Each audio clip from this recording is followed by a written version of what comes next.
So we were on page number 56.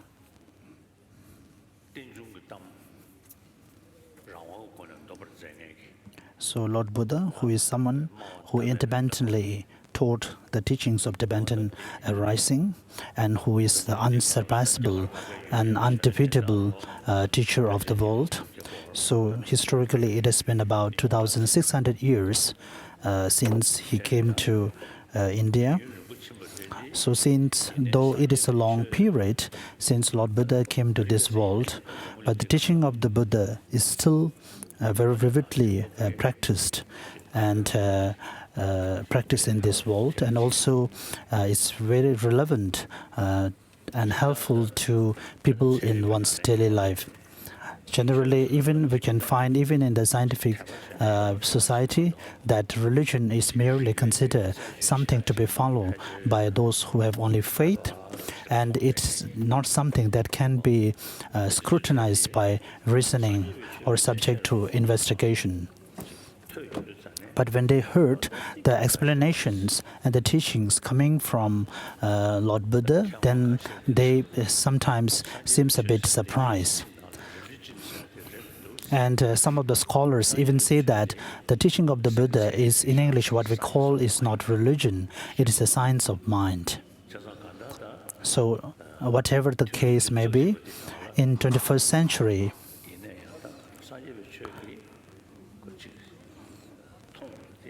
so the name and the fame of the teachings of the Buddha is still growing and will ever grow. But we are not saying here that the whole world has to be the follower of Lord Buddha. Of course, there are different traditions and the religions. And I also never tell people that Buddhism is the best religion, and whether the religion is good or not, it depends upon the followers and the individuals, whether which teachings of the which master is more beneficial to that particular individual.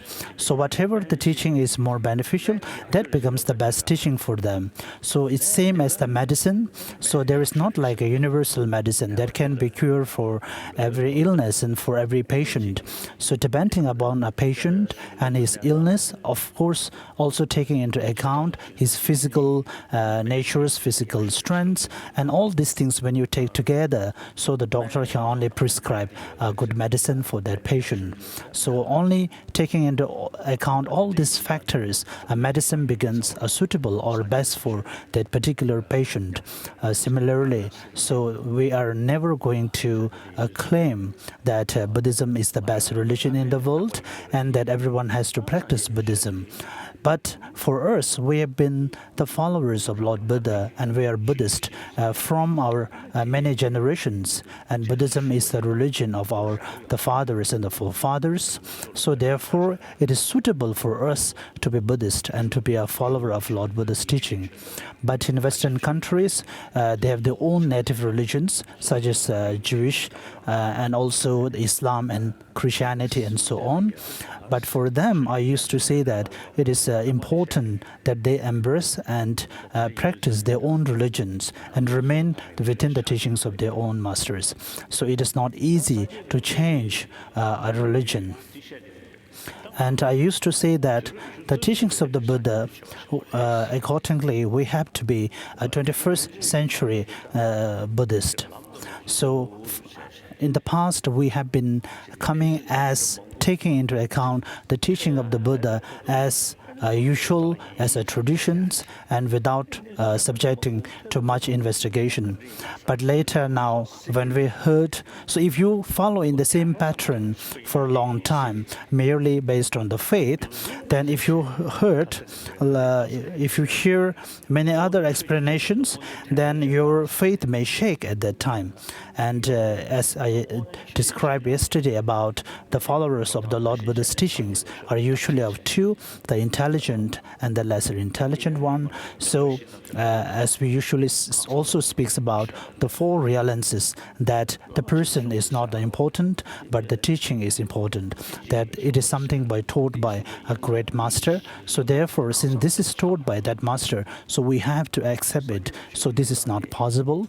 So the person who preaches is not important, but the words that he speaks is important. Therefore, the first reliance is that to not rely upon the person, rather rely upon his teaching. And even for the teaching, do not rely upon the words, but rely upon the meaning. So if the word may not be very poetic or beautiful expression, but if the meaning is very helpful, so then we have to take the meaning and consider it more important. So without any solid meaning, so merely a poetic verse or the words may not be any helpful. And the meaning also, the reason why we practice the teaching is to defeat the afflicted emotions within us, to use the teaching as an antidote to decrease the afflicted emotions within us. So the teachings such as generosity and ethical, to be abide by the ethical discipline. So these teachings are actually common to all the religious traditions in the world. So the difference, the only distinction that we find is the sixth one, which is the wisdom, which is related to the emptiness that the things do not have is exist as is appear. So these kind of the explanations merely cannot be understood by having merely a faith. So you have to study for that. So if you do not know something today, and it is impossible to know something tomorrow immediately when you get up. So even if you look at the progress of a day, first the dawn, the early morning, the light, then gradually the light comes, then the sun arises. So there is a procedure, that the order that has to follow. Similarly, the illumination of the wisdom is similar. So first it has to progress from a small light, and then which can illuminate a certain amount of your ignorance. So gradually it has to also progress further, and this can be possible if you take the help of the three wisdoms, which is listening to the teaching and reflection and meditation. So if one follows all these practices, then you become truly a 21st century Buddhist.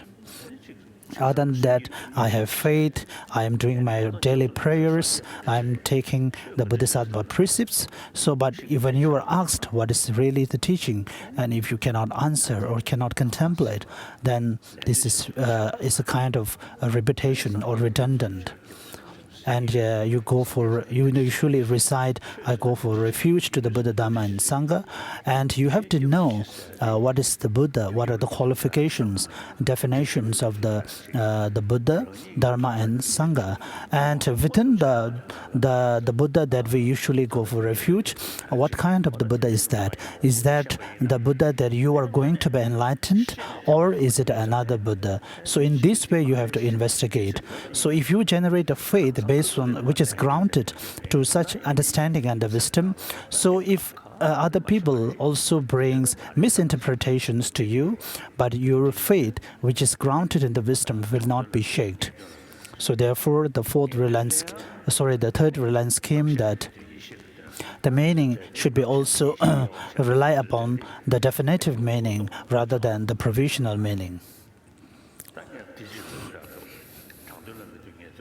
So the fourth one, even in the definitive, do not rely upon the sensory consciousness, but rather on the mental consciousness. And so this we can interpret in this way, that when the sutra presents a teaching, and if the teaching presents an ultimate truth, so the presentation which is coming from the sutra, whether this can be sustained if we scrutinize or subject to critical investigations following different reasons. If that remains the same, then that is something called the definitive. So if the teaching that is coming from a particular sutra needs to be interpreted further when subjected to investigation, then we have to consider the meaning of that teaching as an interpretable or or provisional meaning. So this is the complete meaning of the fourth reliances. So do not depend upon the sensory consciousness, but rather the mental experiences. So I used to tell everyone that you have to be a follower of the Lord Buddha in this way, having understood. As Dhammakriti says that when you do not understand the nature of phenomena, so it is very difficult to give the teaching to others without first generating the understanding for us. So even for me, when I face you and I give the teaching, I myself need certain experiences. And as we discussed yesterday, I have practiced and meditated on the compassion and emptiness, wisdom of emptiness for 30 years. Of course, my realization is not very high, and still I am not on the path.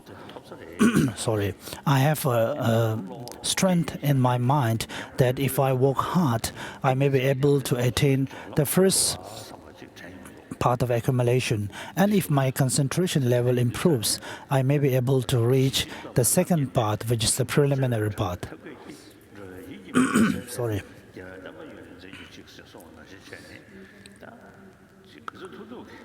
And as the Lama Tsongkhapa says that, so based on my own faith and with the wisdom that I wanted that the teachings of the Buddha will be flourish. So what I'm presenting you is something that I have experienced myself, that I have tasted myself. So we all have the same way to think, same way potential to investigate. So once my own experience, for example, will be relevant and helpful to some other people. And if you consider me as also a manifestation of our Lokiteshvara, and Dalai Lama is different, Yaurumbuche, because he is the manifestation of our Lokiteshvara. So I'm requesting you not to say such things. When I was a child, I loved to play, and I also do not like to study much when I'm young. So we are all same. There is no difference between all of us.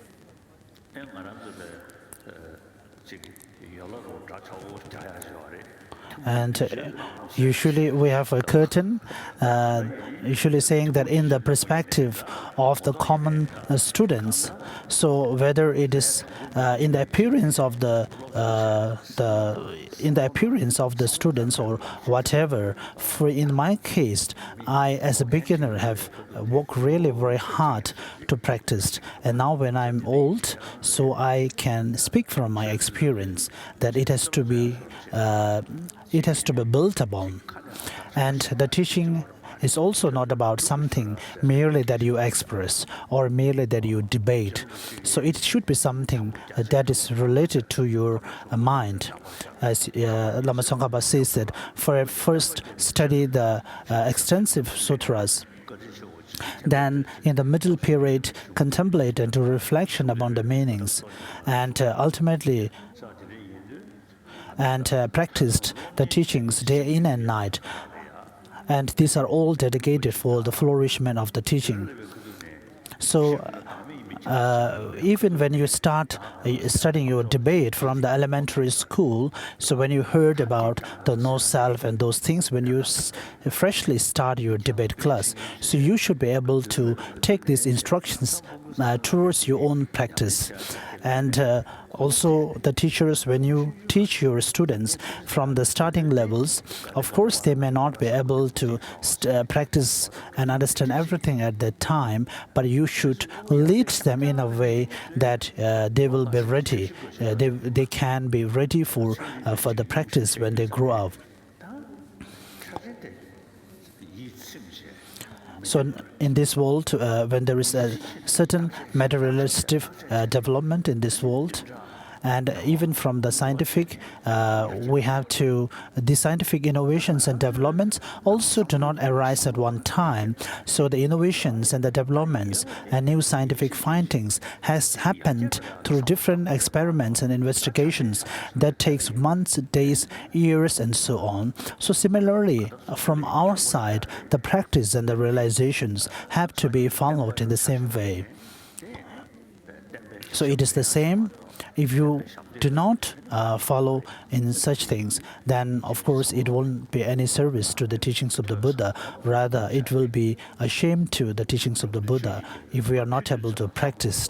As Trungpa Rinpoche says that, when I listen to the teachings, I meditate, I reflect upon it. When I reflect upon the teaching, I meditate. So these three wisdoms I am practicing without leaving one alone, one separate from the other. So to continue with the transmission, we are on verse number 73.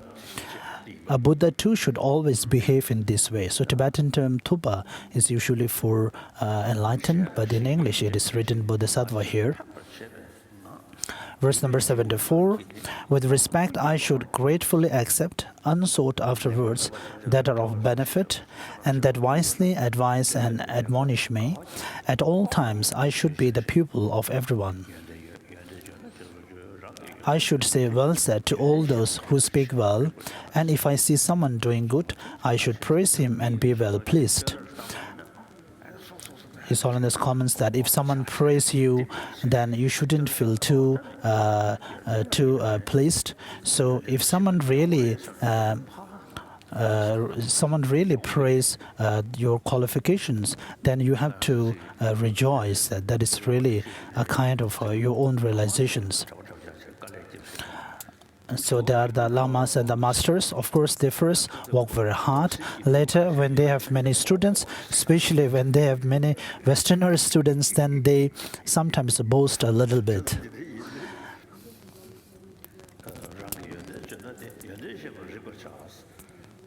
Verse number 76, I should discreetly talk about the good qualities.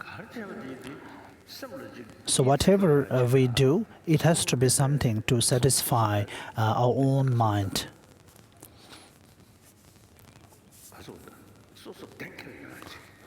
Something that we can be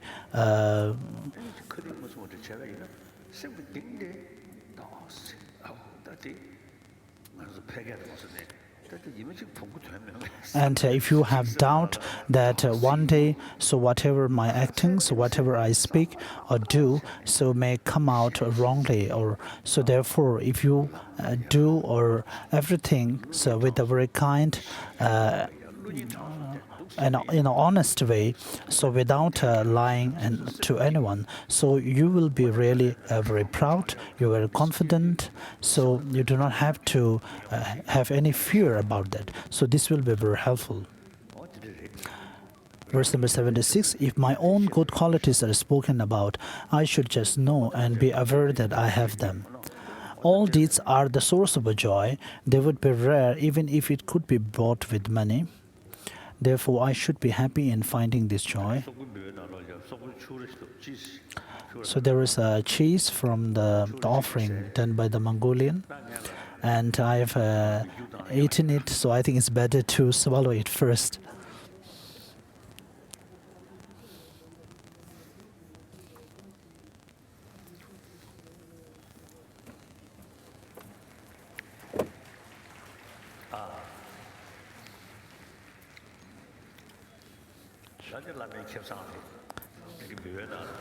So this is a benefit for the master. So it's offered to me, so you don't have it.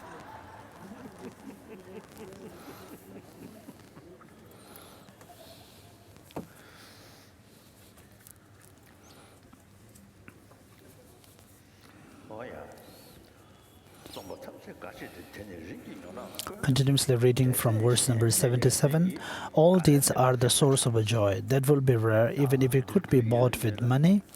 Therefore, I should be happy in finding this joy in the good things that are done by others.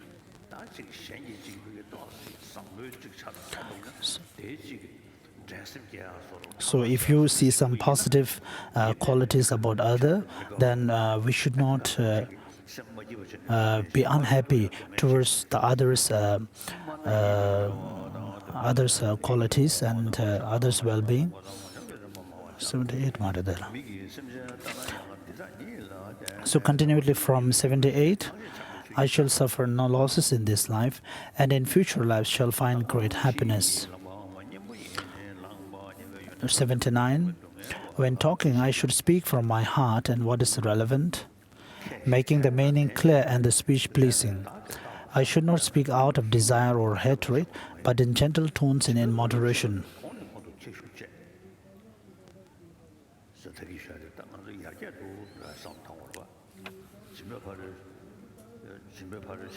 Verse number 83.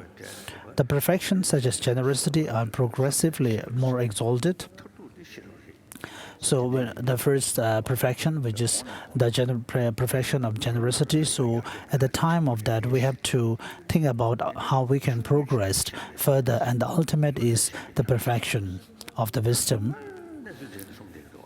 So these are the teachings really of whatever the actual reality. So 84, when this is well understood, I should always strive for the welfare of others. The far-seeing, merciful ones have allowed to do some actions that were forbidden. I should divide my food amongst those who have fallen to lower realms, those without protection and practitioners, and eat merely what is sufficient for myself. Except for 3 robes, I may give away all. So verse number 88, it speaks about how to listen to the Dharma as is present from Vinaya. The Dharma should not be explained to those who lack respect, to those who, like sick men, wear cloth around their heads, to those holding umbrellas, sticks or weapons, to those with cover heads. Not to a woman unaccompanied by a man, the vast and profound should not be taught to lesser beings, should always be equal respect to the dharmas of lesser and higher beings. I should not communicate the dharma of a lesser being to one who is a vessel for the vast dharma. I must not forsake the way of life, nor mislead others by means of sutra or mantras.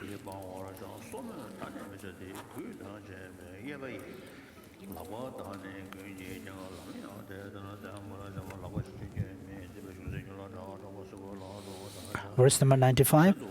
Nor should I vividly wave my arms about, but should make my point with slight gestures and a snap of fingers, otherwise I should lose control.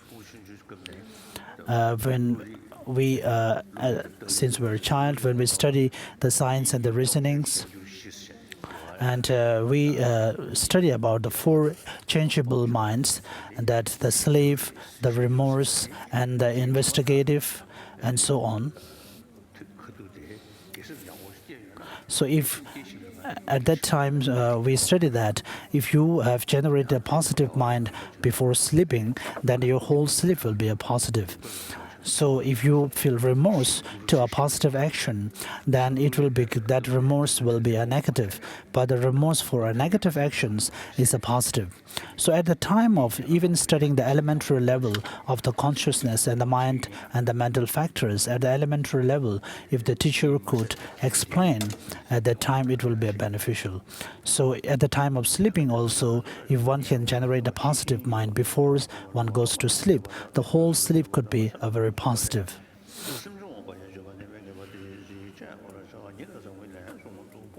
Verse number 98, 3 times by day and 3 times by night, I should recite the Sutra of the 3 hips, for by relying upon the Buddhas and the awakening mind, my remaining downfalls will be purified.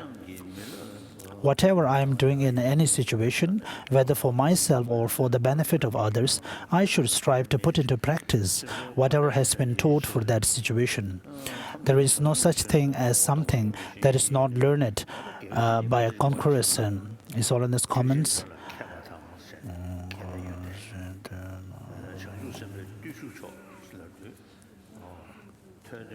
So the teacher should be someone who is fluent in this verse number 102, that who is wise in the meaning of great verbal. It should be a great Bodhisattva practitioner, someone who possesses the two qualities.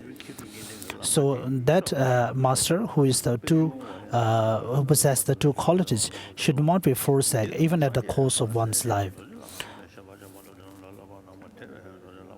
Verse number 103, I should practice entrusting myself to my spiritual master in the manner taught in the biography of Sri Sambhava.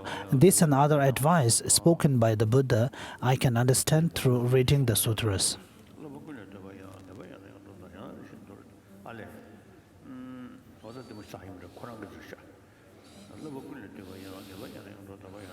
Verse number 105, where there is a reference to the commentum of the training. So this is the same text written by Shantideva himself. And there is one way of saying that Nagarjuna has composed the commentum of sutra, but not the commentum of training. And Kundalini Lama Rinpoche says that. So Nagarjuna has also composed the commentum of training, and it has not been translated into Tibetan. So whatever the case may be.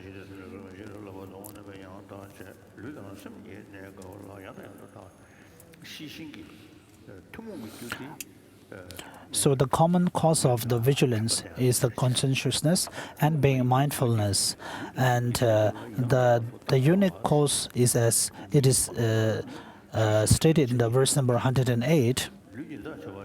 The defining characteristics of guiding alertness in brief is only this: to examine again and again the condition of my body and mind. Therefore, I should put this way of life into actual practice, for what can be achieved by merely talking about it? Will a sick man be benefited merely by reading the medical texts? So the next is the 6th chapter, the chapter on patience. Whatever wholesome deeds, such as venerating the Buddhas and generosity, His Holiness comments that in order to have a good practice of the patience, first we have to know the benefits of the patience. And since the main antidote is the anger, we have to think about the negativities of anger. Verse number 3, my mind will not be experience peace if it fosters painful thoughts of hatred. And as we said, the one who is constantly in anger will not have peace for himself, and he won't have any taste for his meals, and also he won't experience a good sleep. Even for us, if we are constantly under anger, then we won't be in peace, even will not have a good sleep. I shall find no joy or happiness. Unable to sleep, I shall feel unsettled. Verse number 4, a master who has hatred is in danger of being killed, even by those who for their wealth and happiness depend upon his kindness. So therefore, so we have to see the negativities of the afflictions pertaining to, especially to anger, and we should not take. We should not always voluntarily accept the anger which is within us. Of course, the afflicted emotions will arise within us, but at that time we have to try as much as possible to distance ourselves from them. So if we do not see the negativities of these afflicted emotions and consider the negative emotions as a nature phenomena that occurs within us, then this leads to all the problems in this world that we witness in this world.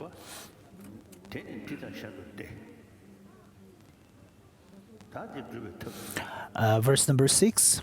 So verse number 6 speaks about how to generate patience. Hence the enemy anger creates suffering such as this, but whoever overcomes it finds happiness now and hereafter. Verse number 7. Having found its fuel of mental unhappiness in the prevention of what I wish for and in doing for what I do not want, hatred increases and then destroys me.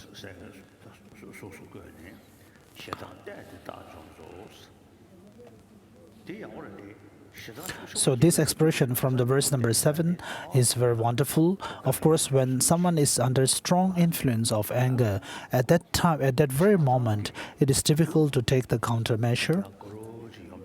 So the moment of taking the countermeasure is usually at the time of the causes of the arising of the anger. So when the anger has already overpowered the person, so it is very difficult to calm down it.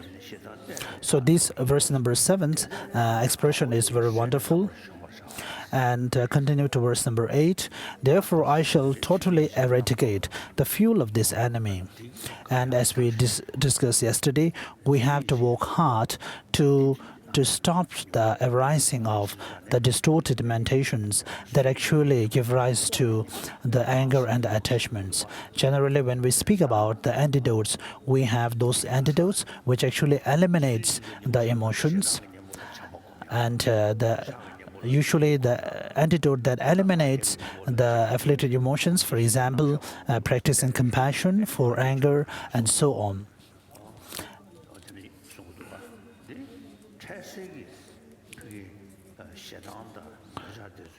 So for temporary basis, in order to calm down the intensity of the anger and hatred. So this kind of the practicing of compassion will help to decrease the intensity of the negative emotions at that time. So these antidotes are actually not the one which eliminates from the root of those afflicted emotions. So the main antidote that eliminates the root of the anger is actually the understanding of emptiness. And as Nagarjuna says, in one of the verse of the middle fundamental wisdom, that by the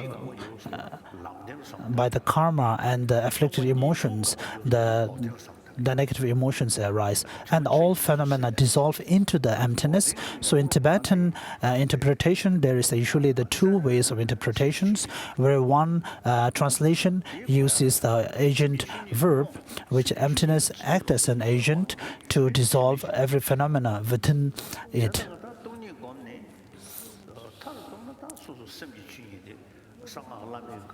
So having meditated upon the emptiness, so when it comes through the tantric teachings, so you can meditate on the emptiness of the vase or any other objects, but the main important is meditating on the emptiness of your mind. So this becomes very relevant here.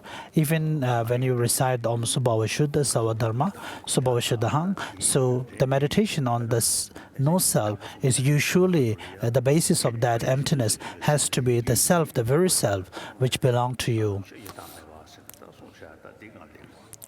And those aggregates, which are again the absence of the intrinsic reality, which is again explained as the no-self of phenomena. So this understanding and the wisdom and the practices usually has to be taken into the reference of your own. So these are called the antidotes which actually eliminate the afflicted emotions.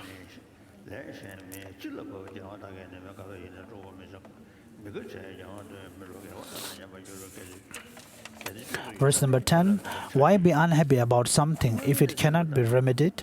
And what is the use of being unhappy about something if it cannot be remedied? And this is something very practical. If it unhappiness or a suffering, if there is something that can be remedied, then we have to find the cause and the solution to it. But if there is not a solution for that problem, then we have to leave it at that place. There is nothing we can do more about it. So why be unhappy about something? So this verse Ling Rinpoche used to recite and say.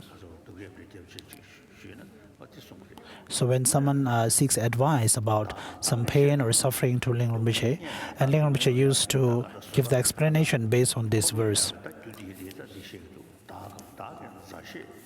And verse number 11 tells us about the causes, how the anger arises within us. And usually, if you find the belongings if something harms comes to your friends and for yourself, then you'd feel suffer. And if the same thing happens to your enemies, then you feel pleased. But then sometimes if you feel suffer, it is one good way positive is to see the suffering. And for example, the animals cannot see the dangers coming. Only if it occurs at that very moment, they will not be able to avoid it. So therefore, they continue to face a lot of difficulties. So therefore, there is a positive side, a benefit side of the sufferings. Verse number 13, if some ascetics and the people of Karnapa endure the pain of cuts and burns for no reason, then for the sake of liberation, why have I no courage? There is nothing whatsoever that is not made easier through acquaintance. So through becoming acquainted with the small harms, I should learn to patiently accept greater harms.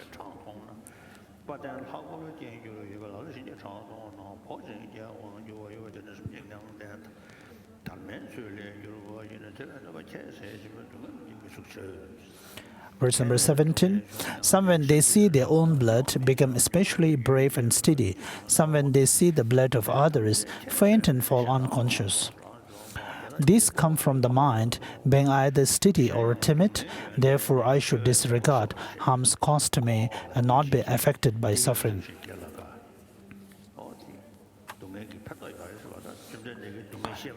And Lord Buddha first speak in the Four Noble Truth teaching that you have to know the suffering. So he didn't mean that you have to just know the suffering for without any reason. Since we have the capacity and potential to free ourselves from the suffering, and due to, as it is stated in the Uttara Tantra text, that we have the Buddha nature. So with this potential, make us possible to free ourselves from suffering. So therefore, Lord Buddha first taught that you have to know the suffering.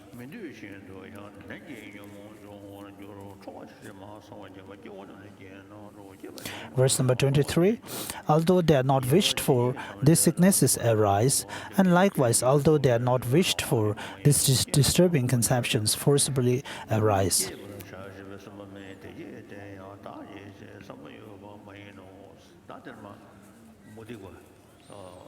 And from the verse number 27, this speaks about the Samkhya school, which accepts the 25 knowledges and how it is refuted here.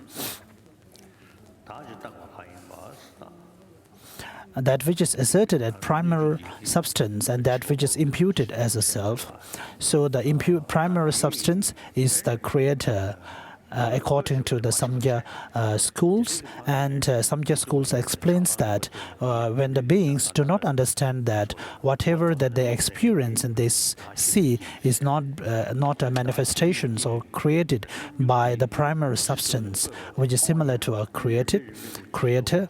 And when the beings learned later that all these things are actually created by the primary substance, then they are regarded as seeing the liberation. And the primary substance run away, feeling ashamed. Verse number 28, if they are unproduced and non-existent, then whatever wish they have to produce. Since would permanently apprehend its objects, it follows that it would never cease to do so. Verse number 31, hence everything is governed by other factors, are governed by others, and in this way nothing governs itself. Having understood this, I should not become angry with phenomena that are like apparitions.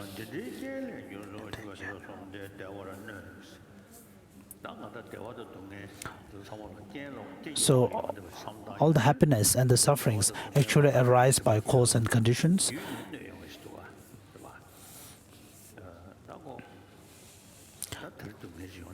So today, a kind of unpleasant feeling that arise. So you have to think that it comes by uncaused conditions. So you should not be angry merely towards that suffering, but also contemplate or think about those conditions and the causes. So your anger will calm down. At the time of the great anger, as we discussed yesterday, that the distorted meditations actually give rise to these afflicted emotions. So, for example, for someone to become very angry, you need to have a goal. You need to have an object to which you feel anger. So that particular you need to have a target to which you feel anger. So and that target has to appear very harmful or very forceful, very absolute.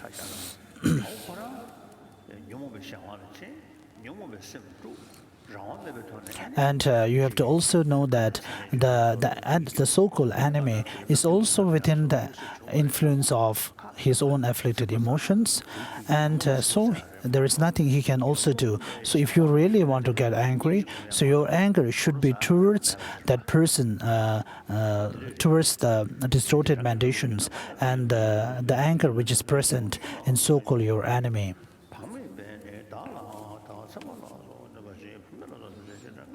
Verse number 35, through not being careful, people even harm themselves with thorns and other things, and for the sake of obtaining women and the like, they become obsessed and deprive themselves of food. Verse number 38, even if I cannot develop compassion for all such people who, through the arisal of disturbing conceptions, set out to try and kill me and so forth, the last thing I should do is to become angry with them. And this is a very good reasoning that is presented here. Verse number 40, and even if the faults were temporary, if they who are by nature reliable, it would still be incorrect to be angry, for this will be like begrudging space for allowing smoke to arise in it.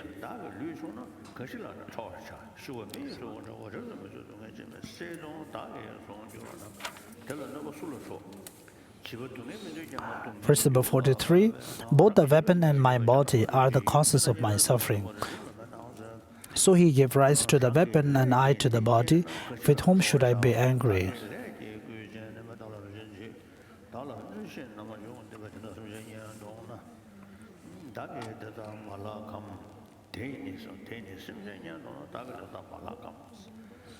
Verse number 47, having been instigated by my own actions, those who cause me harm come into being, and if by this they should fall into hell, surely isn't it who am I destroying them? In dependence upon them, I purify many evils by patiently accepting the harms that they cause. So when you encounter your so-called enemies, so it is the so-called your enemy that actually becomes condition for and the causes for you to practice compassion. So the direct antidote of the anger, which is the patience, is only possible through your enemy. So the opportunity for you to sorry.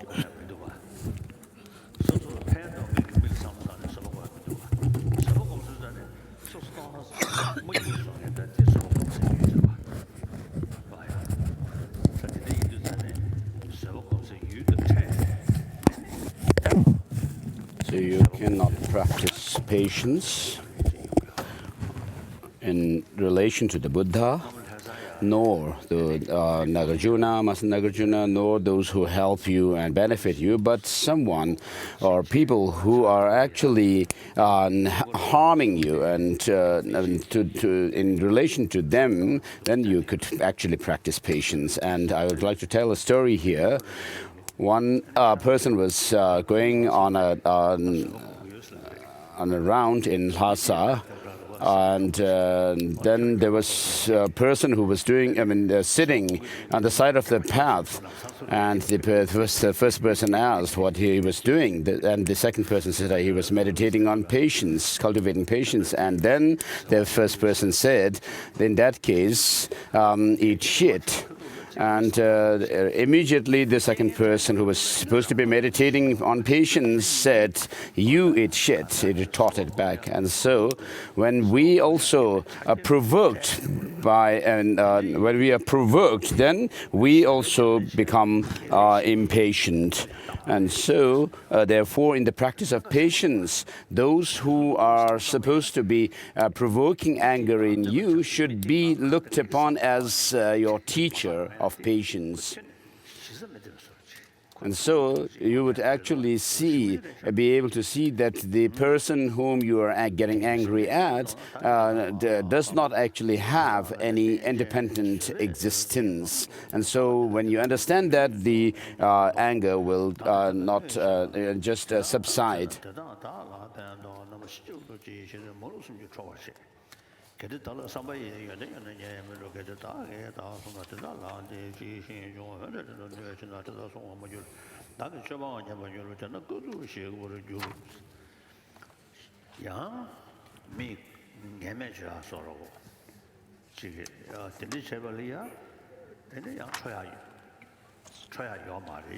So when someone actually uses bad language towards you, there's no reason why you should be angry, because it says in the text that the mind is non-physical and so forth.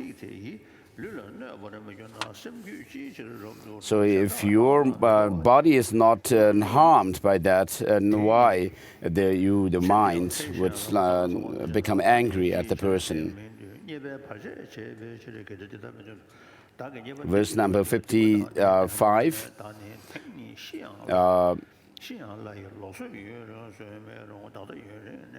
Because it will hinder my worldly gain. Even if I do not want it, I shall have to leave my worldly gains behind, and my evil alone will remain unmoved. Thus it is better that I die today than live a long but wicked life. But even if people like me should live a long life, there will always be suffering of death. Suppose someone should awaken from the dream in which he experienced 100 years of happiness, and suppose another should awaken from a dream in which he experiences just one moment of happiness. For both of these people who have awoken, that happiness will never return. Similarly, whether my life has been long or short, at the time of death it will be finished like this. Although I may live happily for a long time through obtaining a great deal of material wealth, I shall go forth empty-handed and destitute, just like having been robbed by a thief. Surely wealth will enable me to live, and then shall be able to consume evil and do good, and so forth. Verse number 63 done. 64 says, should others talk badly of or even destroy holy images, licorice and sacred dharma, it is improper for me to resent it, for the Buddhas can never be injured.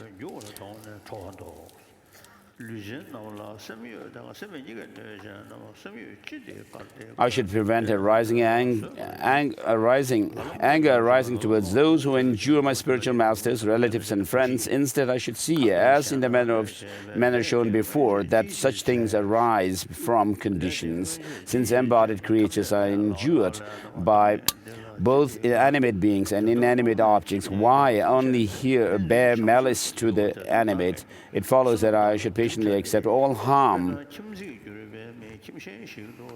Should one person ignorantly do wrong and another become angry with him, who would be at fault and who would be without fault? Why did I previously commit those actions because of which others now cause me harm? Since everything is related to my action, why should I bear malice towards these enemies? So it seems that when attachment and anger are related, The more you are attached towards oneself and others, a slight provocation could give rise to anger towards that person or thing. So, for example, if a couple were really strongly attached to one another, then because of that attachment, a slight provocation could give them rise to intense anger within them. So that was comment on verse number 71, for fear of my merit being burned, and so forth. And verse number 72, why is man condemned for death not fortunate, to death not fortunate, if he is released after having his hand cut off? Why am I who am experiencing human misery not fortunate, if by that I'm spared from the agonies of hell, and so forth. Verse number 73 done, 74 done.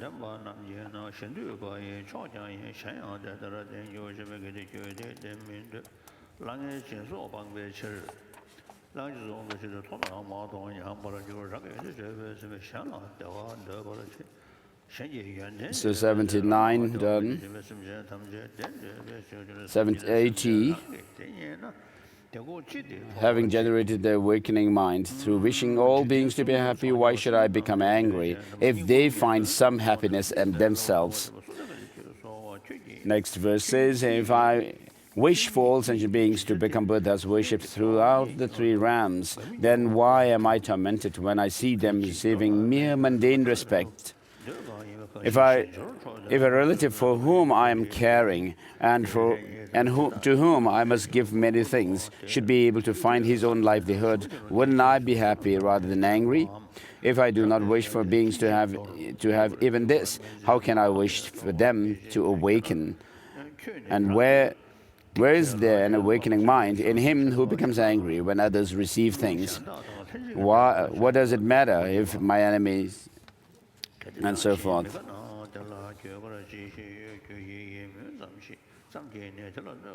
Verse number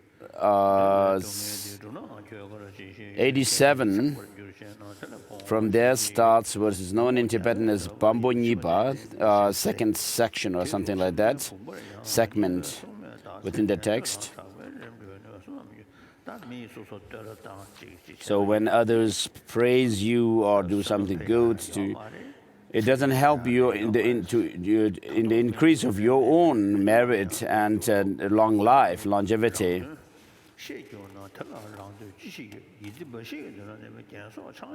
So that was a comment on the verse number 90, where it says, this honor of praise and fame will not turn into my merit nor life. It will give me neither strength nor freedom from sickness, and will not provide any physical happiness. If I were aware of what held meaning for me, what value would I find in these things? If all I want is a little mental happiness, I should devote myself to gambling, drinking, and so forth. If, for the sake of fame, I give away my wealth or get myself killed, what can the mere word of fame do then? Once I have died, to whom will they give pleasure?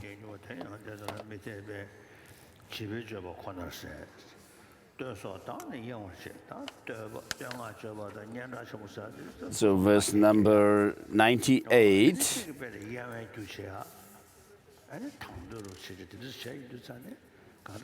praise and so forth distract me, because when you get praise from others, it would actually distract your mind from your own goal, achieving or working towards your goal, and also undermine my disillusion with cycling existence. I start to envy those who have good qualities, and all the very best is destroyed. So when people are less wealthy, the poorer people are more have greater happiness. So when I was in Patna just recently, I told the chief minister of this state of Bihar that he should work towards the development of the rural areas with building schools and the basic infrastructures as well as the different facilities. If he could actually, the villages or the rural areas could have them, then there would be less pollution and the bad things that are happening in the big cities. For example, Bangalore used to be quite clean in the past, and then there's less suicide, because in the cities, the big cities, there's more number of people committing suicide. Why is that so? Although the people in the cities have all the good facilities, but because there's this lack of human touch amongst the people, whereas in the rural areas, people live together in a community and there's more sense of human feeling to one another, and therefore there's less suicide in the villages, and they are more relaxed, unlike those in the cities who are stressed out more. And so in verse number 98,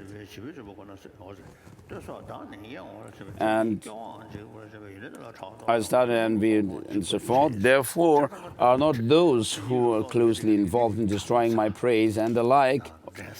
So when people have more wealth and riches, then there is more jealousy and a sense of competition, and that in turn gives rise to more problems for them. Therefore, and also involved in protecting me from falling into the unfortunate realms. I, who am striving for freedom, do not need to be bound by material gain and honor. So why should I be angry with those who free me from this bondage? Those who wish to cause me suffering are like Buddhas bestowing waves of blessing as they open the door for my not going to an unfortunate realm. Why should I be angry with them? But what if someone should obstruct my gaining merit, with him who too it is incorrect to be angry?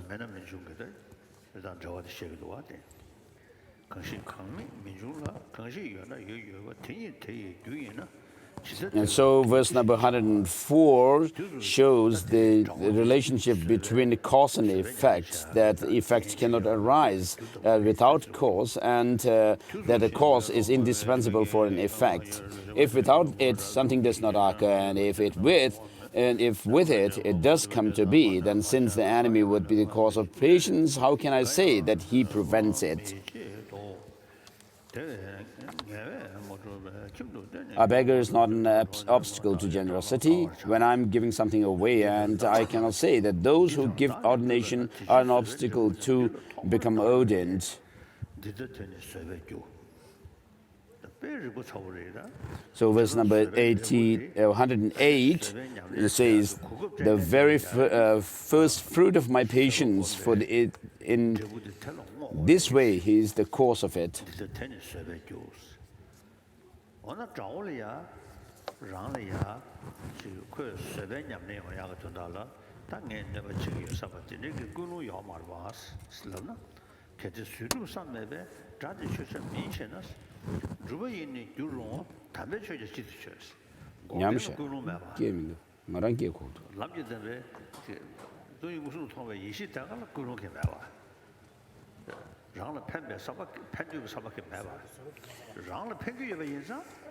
So because the true path and true cessation do help and benefit one in whom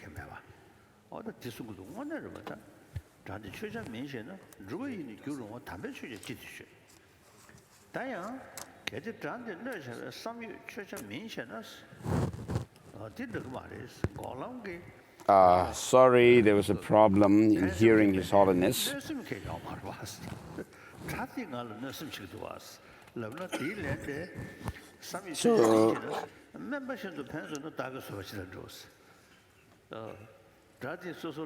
So verse number 110 But surely my enemy is not to be venerated, for he intends to cause.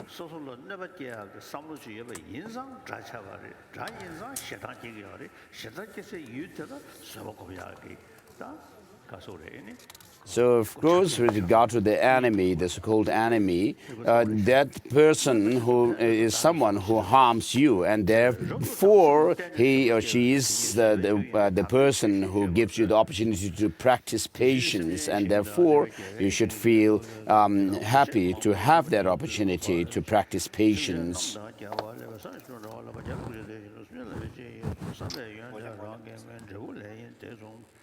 So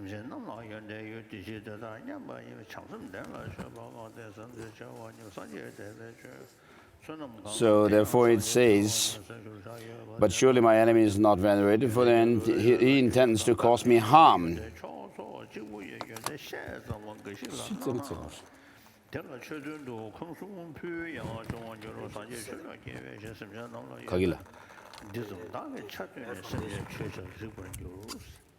There is some technical problem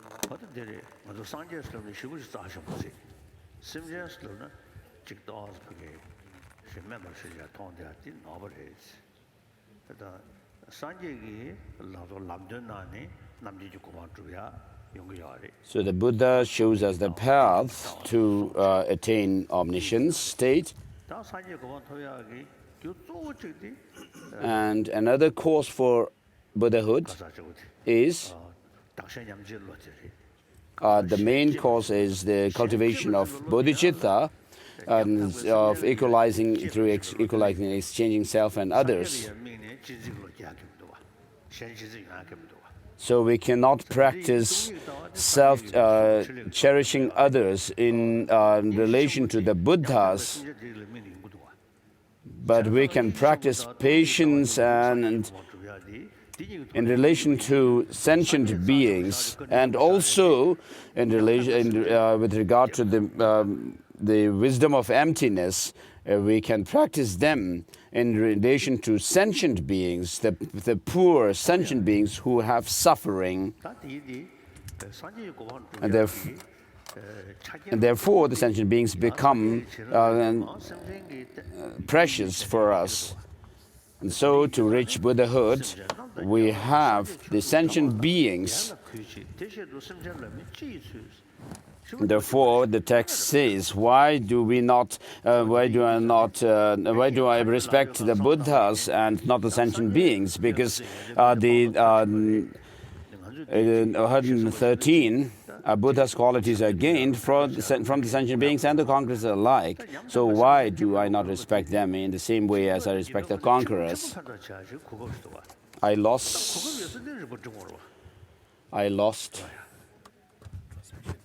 the transmission. Sorry.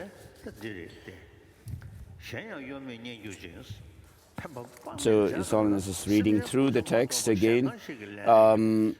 114.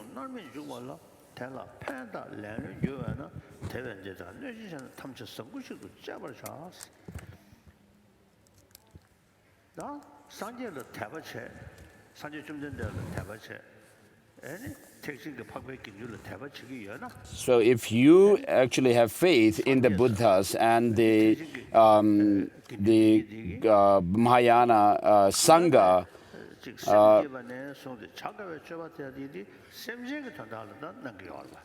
right from the beginning of their practicing or cultivating bodhicitta, they have actually engaged in their practices for the benefit of all sentient beings. So while respecting the Buddhas and the Sangha, how can we actually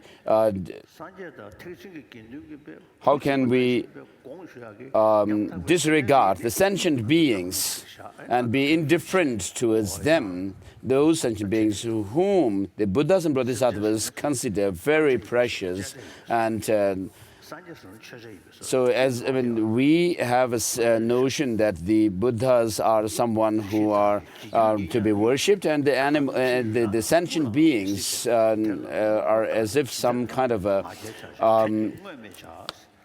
object for our use, and that's totally wrong.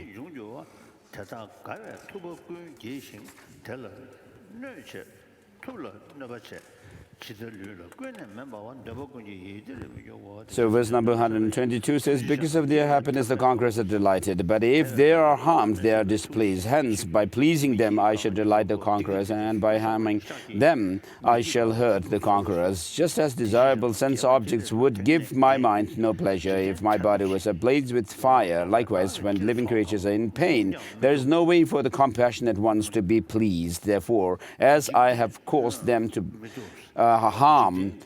as I've caused harm to living beings, today I openly declare all my unwholesome actions that have brought displeasure to the compassionate ones. Please bear with me, O Lord, for this displeasure I have caused you. So with regard to the patience, the practice of patience here, and helping others and serving others. So it says 125, from now on, in order to delight the Tathagatas, the 127, sorry, pleasing living beings delights the Tathagatas, and perfectly accomplishes my own purpose as well. And so Bodhicitta preserves that purpose of oneself and others. And then in this life as well as the next lives, whether for yourself or your companies, your partners and so forth, if we could create a world filled with love, a compassionate world, then we could actually work against these negative emotions. Otherwise, it's difficult if we indulge only in material gains and material development. Of course, we need material development and progress because through this material gain and comfort, we have physical comfort. And today, there are lots of poor people, destitute. Very few people are rich and affluent, but most people live in poverty. So that when we look at this situation, it's really sad, isn't it? And if we look in Africa, for example,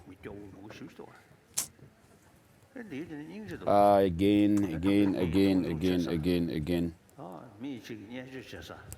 I don't know.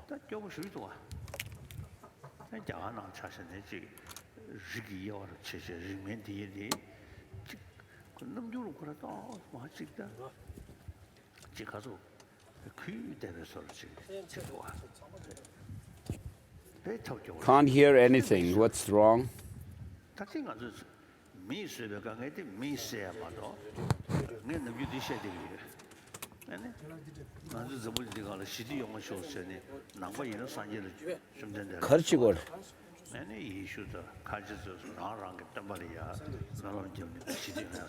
So His Holiness is talking about the different religious practitioners, followers of different religions, from making prayers to their own gods.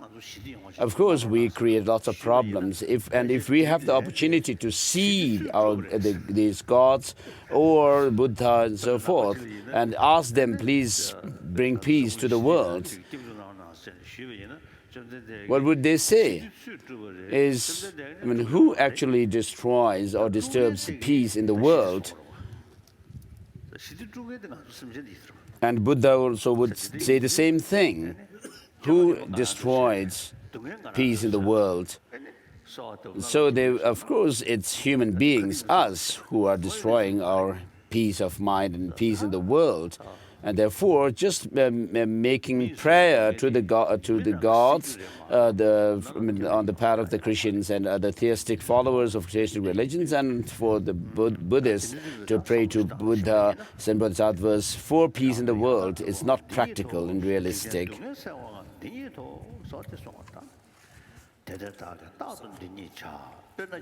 So we are on 127 and perfectly accomplished. In addition, it dispels the pain and misery of the universe. Therefore, I should always practice it. For example, should some of the king's men cause harm to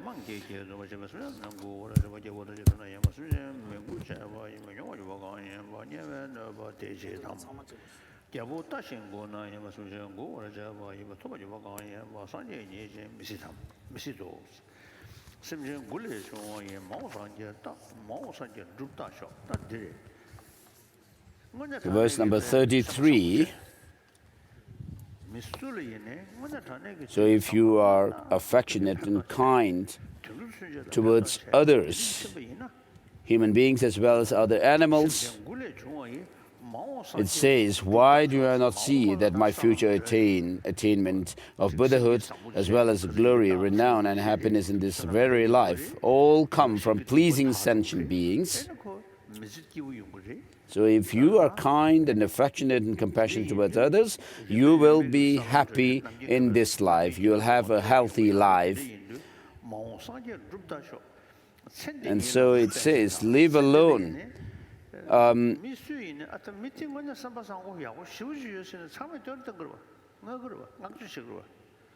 So live alone, attaining the Buddhahood in the future, which comes from delighting or pleasing sentient beings.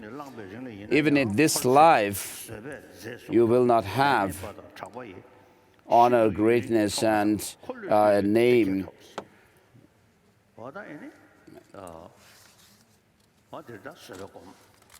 So through the practice of patience, while in cyclic existence, patience causes beauty, health, and renown. Because of these, I shall live for a very long time, and with the extensive pleasures of the universal chakra king. This is the 6th chapter on patience.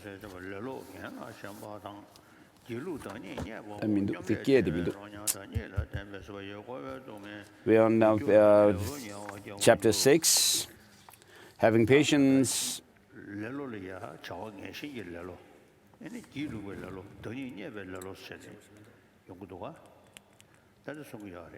So with regard to that of patience, there are 3 types of patience. The laziness.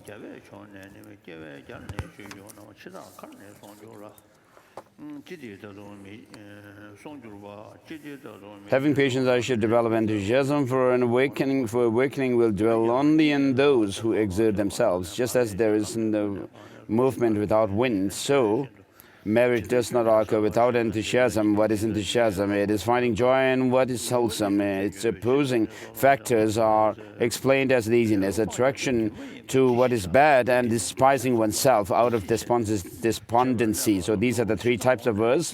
Laziness mentioned in verse number 2.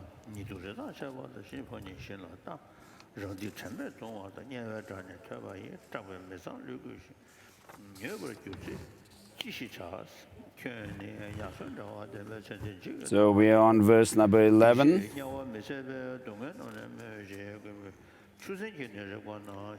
If even in this life I shall be crippled with fear, like that of a fish being rolled in hot sand, why even mention the unbearable agonies of hell that will result from my own unwholesome deeds?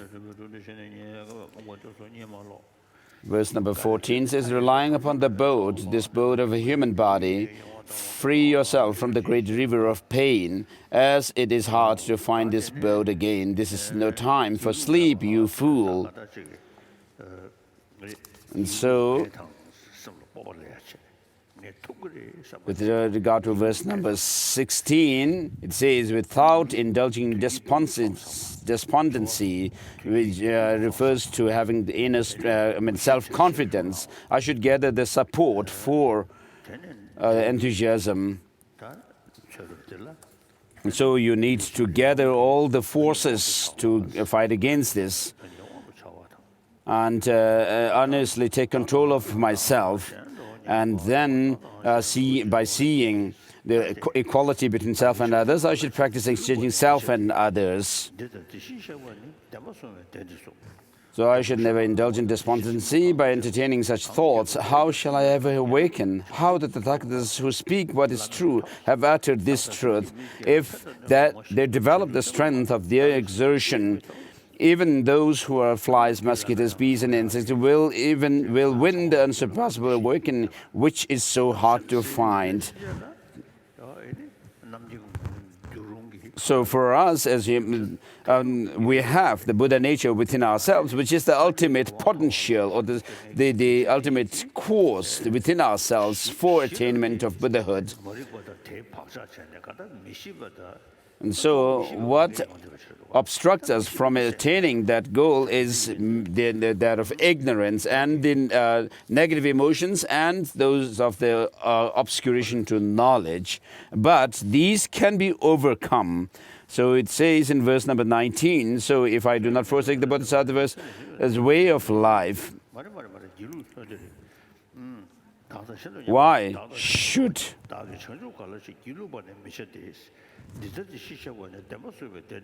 so verse number 17. So he's now going over them. Why should someone like myself, who has been born in a human race, not attain awakenings and so forth? And also, but nevertheless, it frightens me to think that I may have to give away my arms and legs without discrimination between what is heavy and what is light and so forth. And so here, we cannot feel discouraged by saying that the Buddhahood is something difficult to attain. And so, for the sake of infinite sentient beings, to attain this infinite, the state of Buddhahood, by working for an infinite number of, infinitely long duration and so forth. I mean, we need to understand these four immeasurables that are taught in that of the Ratnavali, the precious garland by Nagarjuna. So, I'm reduced to fear through confusion. Verse number 21, for over countless myriads of eons I have been cut, stabbed, burned, and flayed alive innumerable times, but I have not awakened. Yet the suffering involved in my awakening will have a limit. It is like the suffering of having an incision made in order to remove and destroy greater pain. Even doctors eliminate illness with unpleasant medical treatment. So, in order to overcome manifold sufferings, I should be able to put up with some discomfort. So, as it is said in verse number 26, when you reach a certain level of high attainment, it says, at such a time when my mind is developed to the point of regarding my body like food, then what hardship would there be when it came to giving away my flesh, having forsaken all evil, there would be no suffering, and due to wisdom there would no lack of joy. But now my mind is afflicted by mistaken conceptions, and my body is caused harm by unwholesome deeds. And then the next one. And so when verse number 30, when you have developed your bodhicitta to a certain degree of strength, then you could actually say that, so having mounted, so which intelligent person does feel discouraged to ride the bodhicitta of the horse of bodhicitta, which leads one from bliss to bliss without despair, is what one would come to think.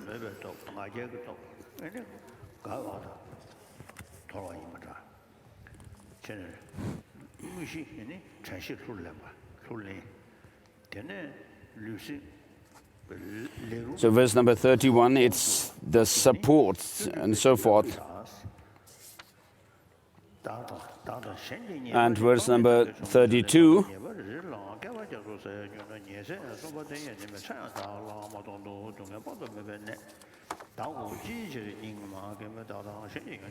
So these shows what are known as the four forces, which are the force of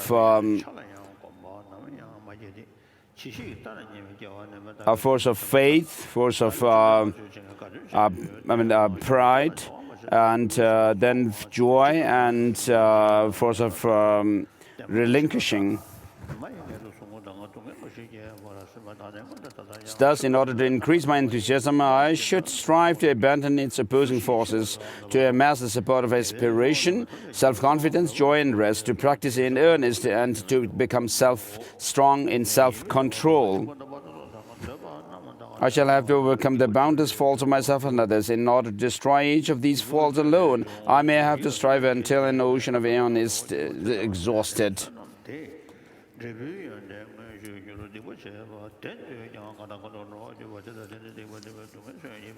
But I've never developed an acquaintance with even a fraction of these excellences. How strange it is to squander this birth that I have found by some coincidence. I have not made offering to the Lord, but thus I have not given pleasure to the great festivals, and I have not performed actions for the teaching, I have not fulfilled the wishes of the poor, I have not granted fearless to the frightened, and I have not given happiness to the weak. All I have given rise to is to the agonies in the mother's womb, and to suffering, and so forth.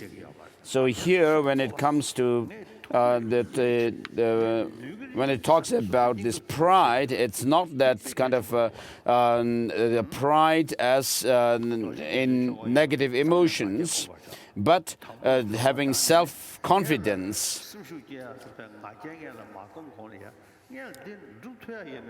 So before taking any pride and self-confidence, you should actually check whether you can actually do something or not, as verse number 47 says. First of all, I should examine well what is to be done, to see, because if the thing is something that you cannot accomplish, then there's no way you can actually promise or take pride in. If you can, then you need to put effort, because if it's something that you can actually achieve or push through to achieve your goal, then you should put effort. And once you put effort, you should never back off from that. So to see what I can pursue it or cannot undertake it.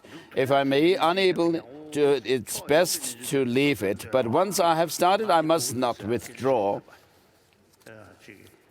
So if the thing is something that you can do, and you feel that confident that you can actually achieve the goal, then you should carry on with it.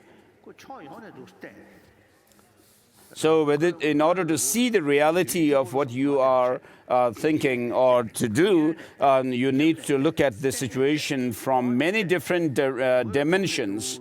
From like four or six dimensions, from the right, left, and front, the back, and above and below. And then if you really see that you can do it, and how you go about with that, achieving it, if you can plan systematically to achieve that, then if you feel that you can do that, then you should start the work.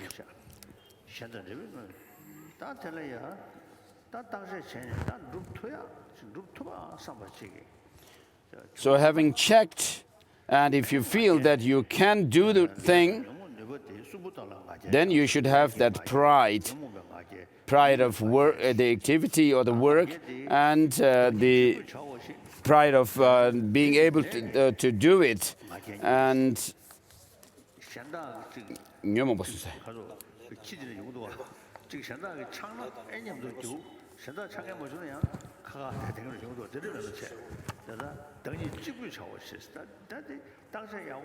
so there is the pride of afflictions and so forth.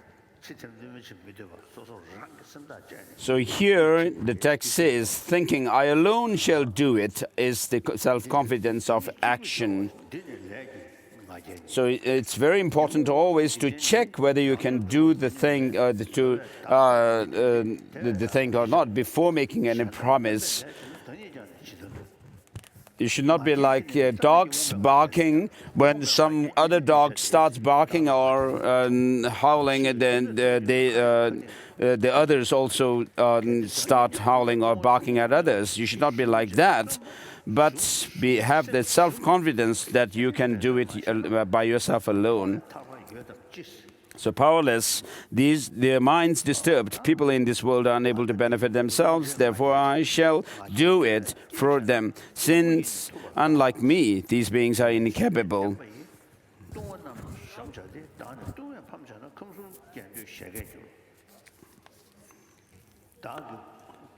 Verse number 53.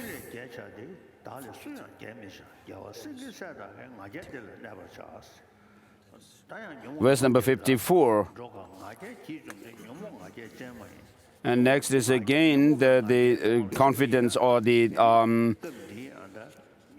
pride of the afflictions shown by verse number 56 down.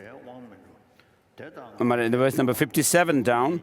Inflated by the disturbing conceptions of my self-importance, I shall be led by it to lower realms. It destroys the joyous festival of being human. I shall become a slave, eating the food of others, and so forth.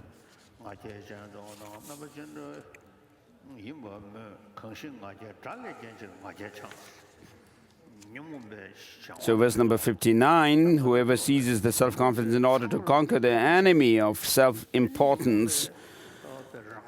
So you are able to see the shortcomings of the negative emotions, and you are actually able to point them out. And you are not afraid of the negative emotions, but you actually have this confidence that you can overcome them.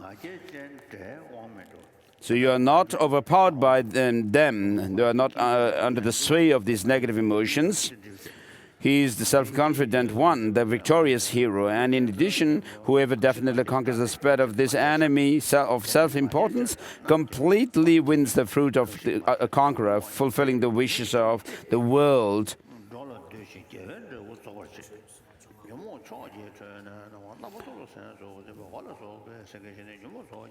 Then verse number 60, I find myself amidst a crowd with disturbing conceptions. I shall endure them in 1,000 ways. Like a lion among foxes, I will not be affected by this disturbing host. Just as men will guard their eyes when great danger and turmoil occur, likewise I shall never be swayed by the disturbances within my mind, even at times of great strife. It would be better for me to be burned, to have my head cut off and to be killed, rather than ever bowing down to those ever-present disturbing conceptions. So likewise, in all situations I should not do nothing, I should do nothing other than what is fit.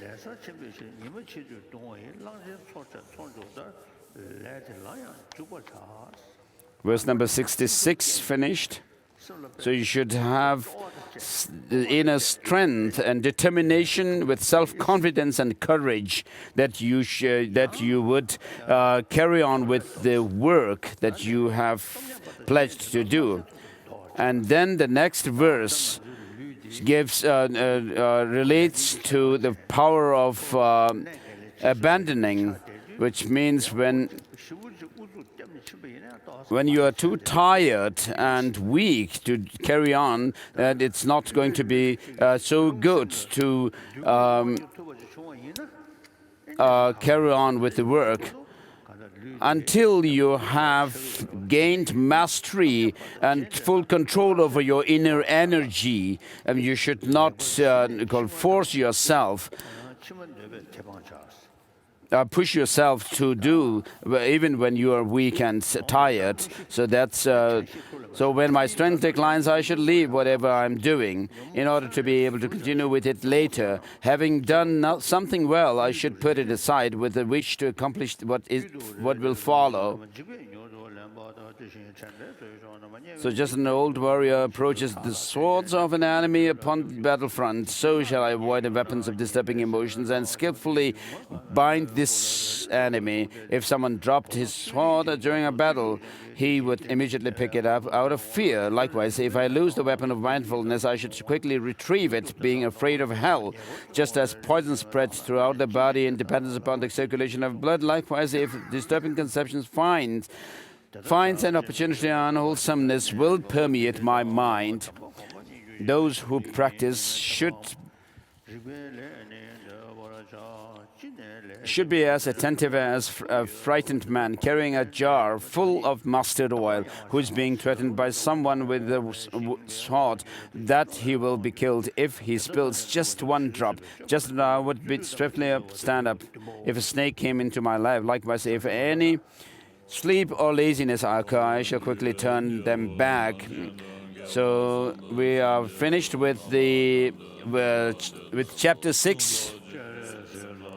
Chapter 6 or 7, which is the chapter on enthusiasm or joyous effort, which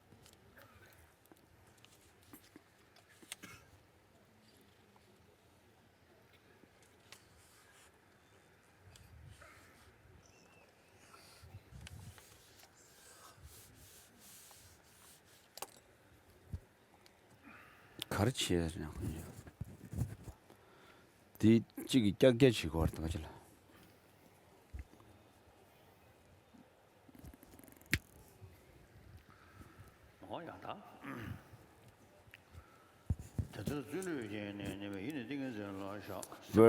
Chapter 8. Having developed enthusiasm in this way, I should place my mind in concentration. For the man whose mind is distracted dwells between the fangs of disturbing conceptions. So we'll switch to the Bhavanakrama, the other text. We are on page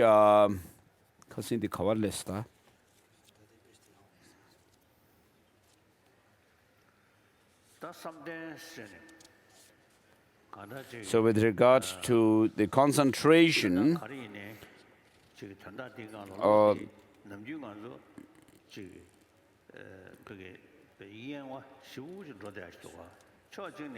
so our mind usually is distracted everywhere.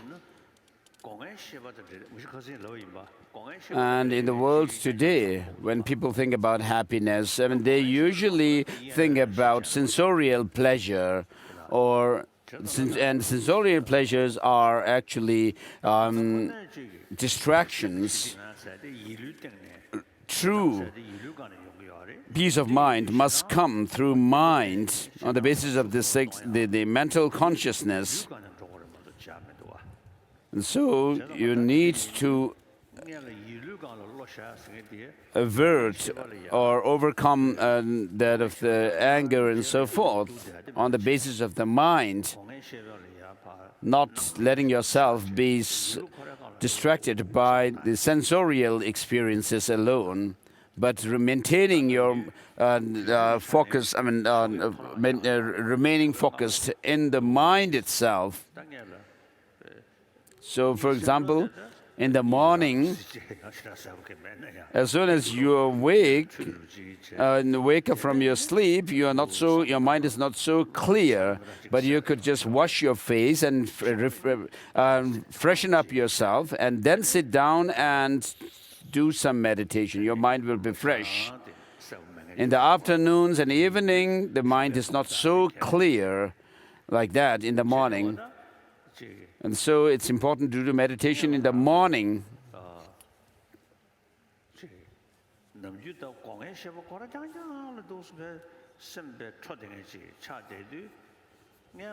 When, of course, usually we are distracted by the negative, the sensorial experiences.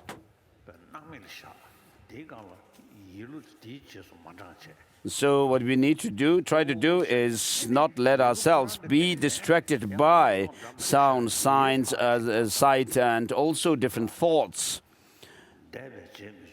So let your mind not follow after what is the past memories. So whatever thoughts and experiences you had in the past, you don't follow them, and then you are not also anticipating what's going to come in the future, but place your mind on the moment, in the moment itself of the natural state of the mind itself. So when you try to do that, what you'll see is that usually our mind is the sixth mind, the mental consciousness is almost like covered by the sensorial experiences. But when you stop them, just focus on the mind itself, the present moment itself, then you will, at some point, you'll feel some kind of a vacuity. And so at that point, I mean, your mind, your sensorial perceptions are not distracted anywhere, and you are not aware of what's going on in the sensorial experience. But after that vacuity, then you will see that mere awareness and the luminous nature of the mind. And if you are able to actually focus on that nature of the mind, you will see it clearly.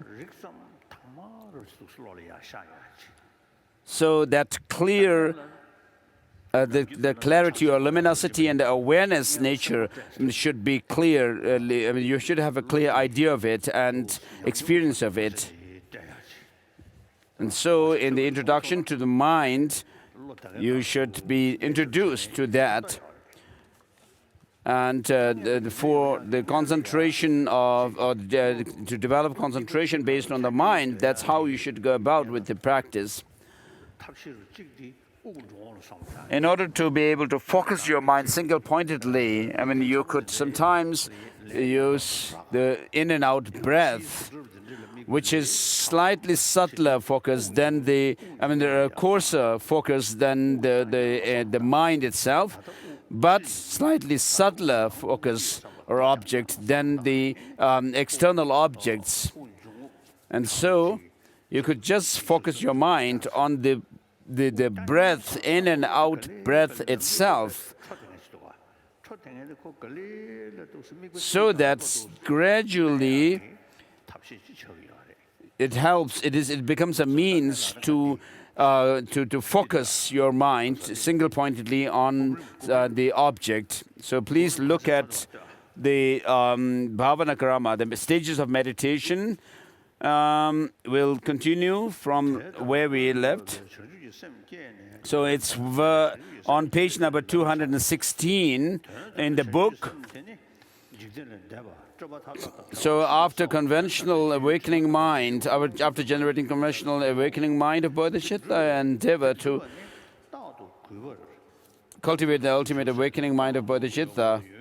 The ultimate Bodhisattva is transcendental and free from all elaborations. It is extremely clear, the object of ultimate stainless, unwavering like a butter lamp undisturbed by the mind. This is achieved through constant and respectful familiarity with the yoga of calm abiding and meditation and special insight over a long period of time. So with regard to this calm abiding and the special insight, it mentions in the sutra that all the goodness or the good qualities developed within samsara and the transcendental qualities beyond samsara are the results of these two, calm abiding and special insight.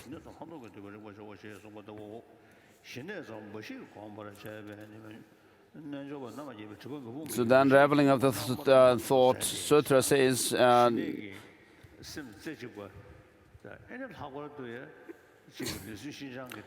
So with calm abiding mind, your mind is single-pointedly focused. And especially when you have the experience of physical and mental pliancy, the negative emotions are less in you. It's like they have kind of subsided.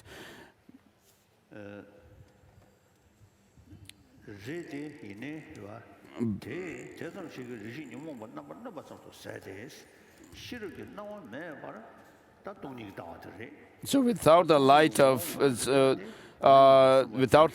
of wisdom, the latent potential of the disturbing emotions cannot be thoroughly destroyed, and therefore their complete destruction will not be possible. For this reason, the unraveling of the thought of sutras is concentration can suppress the disturbing emotions properly, and the wisdom can thoroughly destroy their latent potential. The unraveling of the thought sutra also says, even if you meditate with single-pointed concentration, you will not destroy the misconception of self, and your disturbing emotions will disturb you again. This is the Udraka's single-pointed meditation. When the selflessness of phenomenon is examined specifically and meditations are performed on the basis of that analysis, that is the cause of the resultant liberation. No other cause can bring peace. Also, the Bodhisattva section says, those who haven't heard these various teachings of the Bodhisattva collection and have also not heard the implemented teaching of monastic discipline, who think that single-pointed concentration alone is enough, will fall into the pit of arrogance due to pride. As such, they cannot gain complete release from rebirth, old age, sickness, death, misery, lamentation, suffering, mental unhappiness, and disturbances. And neither do they gain complete liberation from the cycle of 6 states of existence, nor from the heaps of suffering, mental and physical aggregates. Keeping this in mind, the Tathagata has said the hearing of teaching will help you to gain liberation from old age and death. For these reasons, those who wish to attain thoroughly purified transcendental wisdom by eliminating all obscurations should meditate on wisdom while remaining in calm abiding meditation, and so forth. And then the wisdom section, the heap of jewels sutra says, single-pointed concentration is achieved by adhering to moral ethics.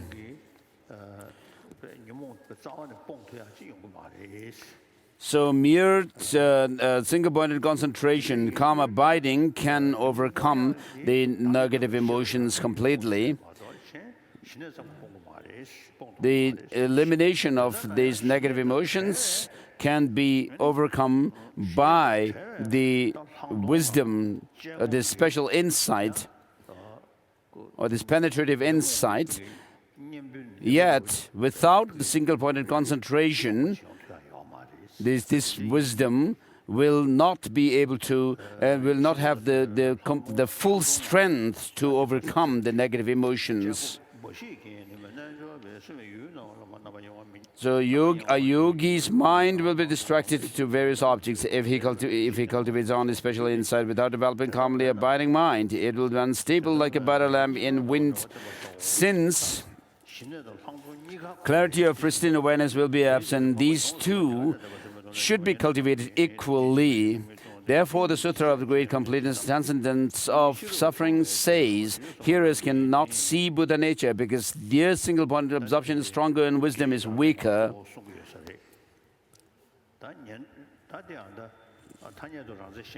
So Bodhisattvas can see it. Mainly, it's referring to the selflessness of phenomena.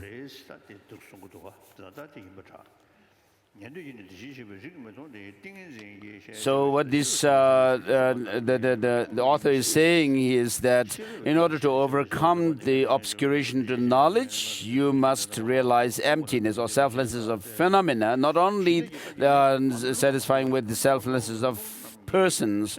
In order to overcome the negative emotions alone, you don't need to, he's saying that you don't need to realize selflessness of phenomena, but the selflessness of wisdom of selflessness of persons alone can do that.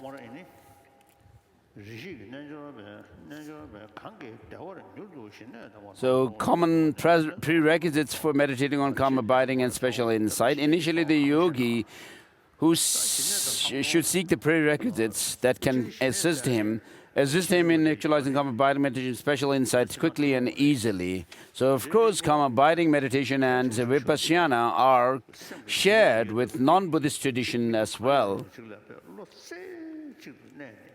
Single-pointed concentration, which is very important, which causes your mind not to get distracted, but stay focused single-pointedly.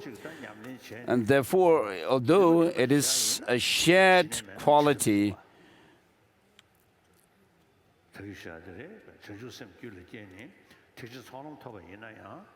without this calm abiding meditation, the single-pointed concentration, you will not be able to progress along the path. As I said earlier, even if you may have generated bodhicitta, but without the single-pointed concentration, even if you may have some understanding of emptiness, but if you cannot achieve that,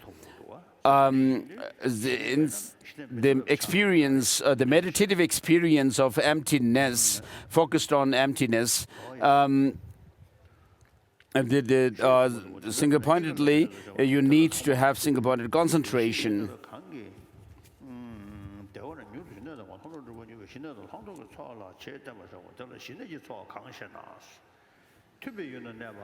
The prerequisites necessary for the development of calm abiding meditation are, so you should have a place which is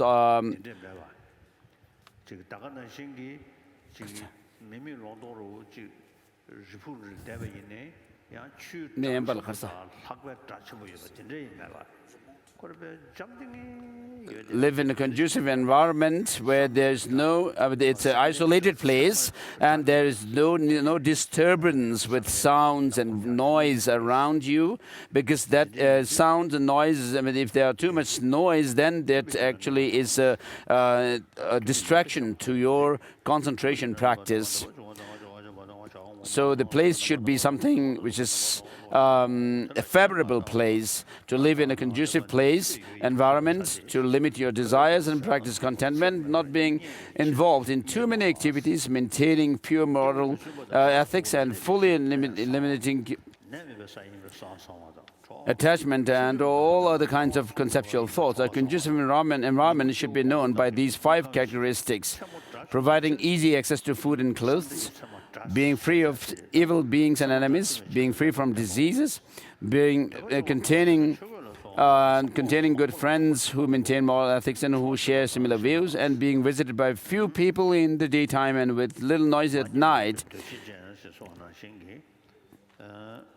So limiting your desire refers not to being excessively attached to many or good clothes, such as religious robes and so forth. The practice of contentment means always being satisfied with little thing like inferior religious robes and so forth. Not being involved in many activities refers to giving up ordinary activities like business, avoiding too close association with householders and monks, and totally abandoning the practice of medicine and astrology.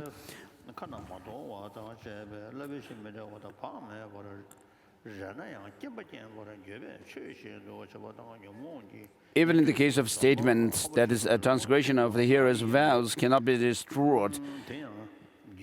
If there is a regret and an awareness of the intention not to repeat it, and an awareness of the lack of a true identity of the mind that performed the action, or familiarity with the lack of true identity of all phenomena, that person's morality can be said to be pure. This should be understood from the Sutra of the elimination of Ajatashatru's regret. You should overcome your regret with special effort in meditation, being mindful of the various defects of attachment in this life and future lives. Help eliminate misconceptions in this regard. Some common features of both beautiful and ugly things in the cycle of existence are that they are all unstable and subject to disintegration. It is beyond doubt that you will be separated from all of these things without delay. So meditate on why you should be excessively attached to these things, and they then discard all misconceptions. So that's the end of the instructions for the prerequisite for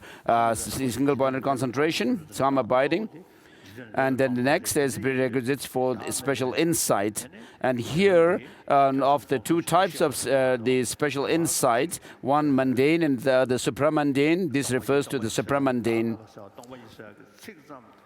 which refers to the meditation on emptiness.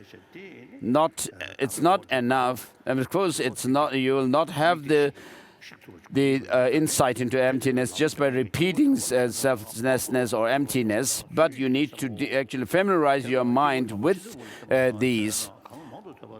They are relying on a holy person, seriously seeking extensive instruction and proper contemplation.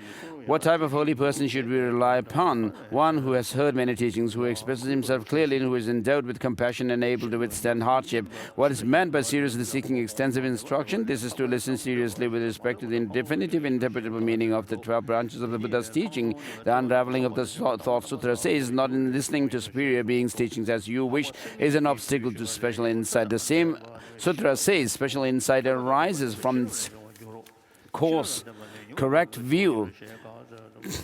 Its cause, correct view, which in turn arises from listening and contemplation and so forth. So it's not enough. I mean, of course, that the person you rely on must be a learned, not just learned, but someone who is also practitioner and experienced. And so such a spiritual master should be sought. So what is meant by proper contemplation? It is properly establishing the definitive and interpretable sutras. When bodhisattvas are free of doubt, they can meditate single-pointedly. Otherwise, if doubt and indecision beset them, they will be like a man at a crossroads, uncertain of which path to follow. Yogis should be at all times avoid fish, meat, and so forth. Should eat with moderation and avoid foods that are not conducive to health, and so forth. So as the Buddha was someone who was compassionate and skillful, in accordance with the mental dispositions of his disciples, he taught many different philosophical views and the different types of teachings he gave. Therefore, we should use reasoning to differentiate between what teachings are to be taken literally and as definitive teachings, and what teachings should be taken as provisional or interpretable teachings.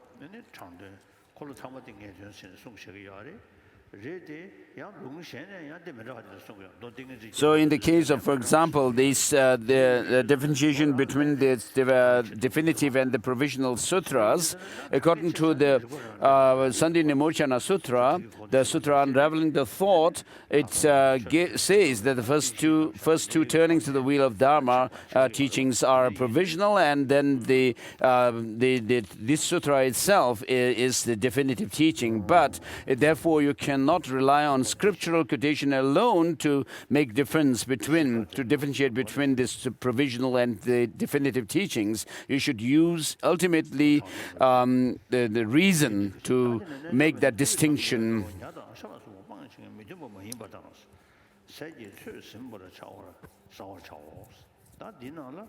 So with regard to this passage which mentions that the yogis should avoid fish, meat and so forth, it includes like chicken and animal meat or flesh, and so forth includes things like onion and garlic. And this actually tells us to take to vegetarian diet. And the Master Atisha was a vegetarian. In the Vinaya, the monastic discipline sutra, it prohibits the monks and nuns from taking certain types of meat, which are like the meat which is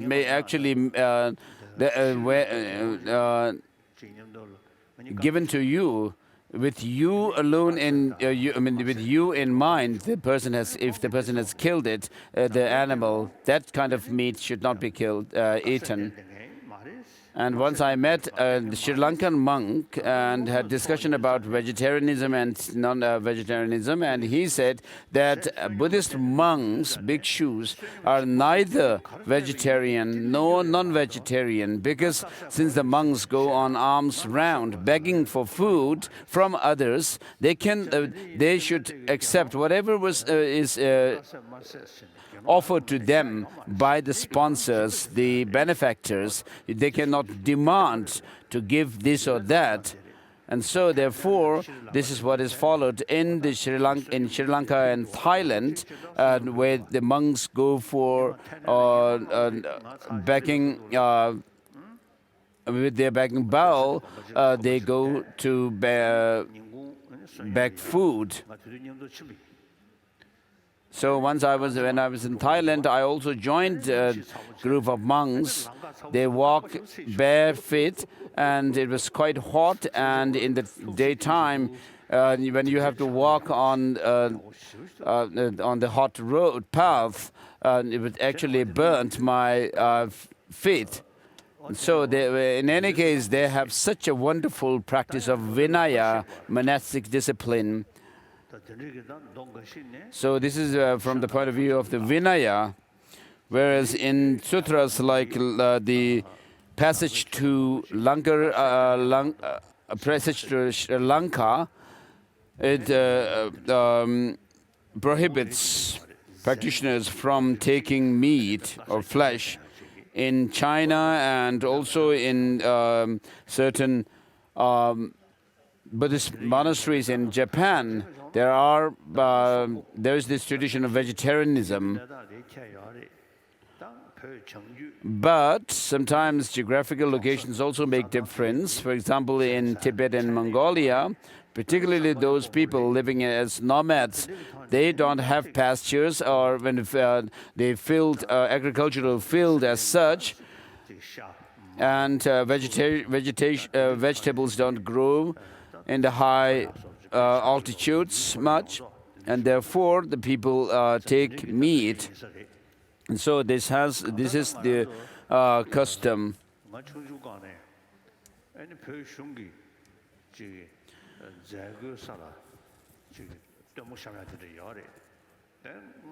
So in before 1959, Tibetan government used to have festivals during which there was the people were served a non-vegetarian meal. But I, at some point, stopped that and asked to stick to vegetarian meal. And then, after coming into exile, sorry. In 1964 or 65, I started taking to vegetarian diet. But after 20 months or so, I became sick, and my whole body became yellow, and even the nails and my eyes became all yellow. And later on, I jokingly tell people that at that time, I actually became a living Buddha. So, because of my sickness, jaundice or hepatitis, and I was advised by allopathic doctors as well as traditional Tibetan doctors to go back to my original diet.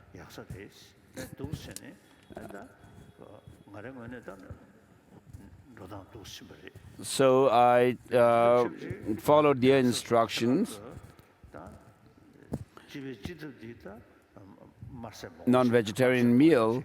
And then in the big monastic centers of learning in South India, for example, we have the common kitchen. The common kitchens do not serve non-vegetarian meal. And then in some schools, Tibetan schools in exile also, they follow vegetarian meal.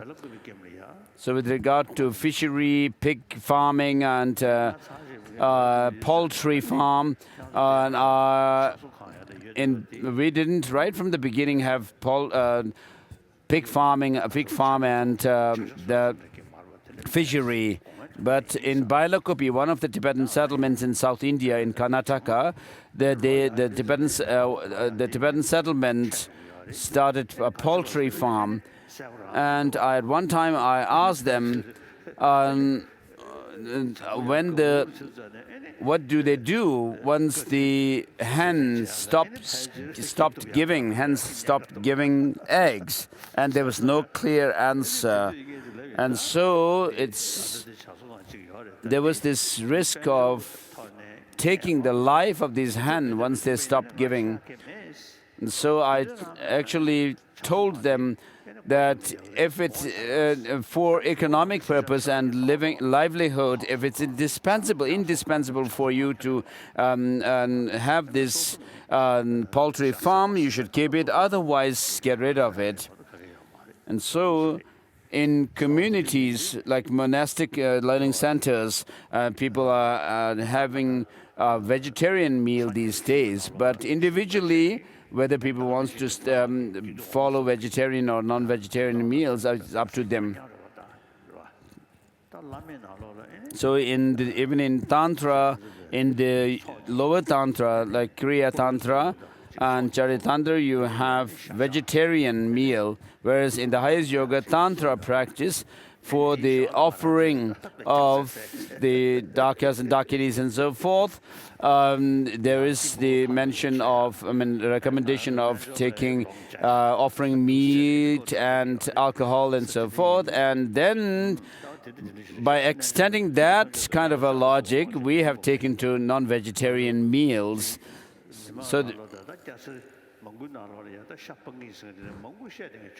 So I have met many people, lay people, as well as monastics, who told me that they will give up non-vegetarian meat. That's very good.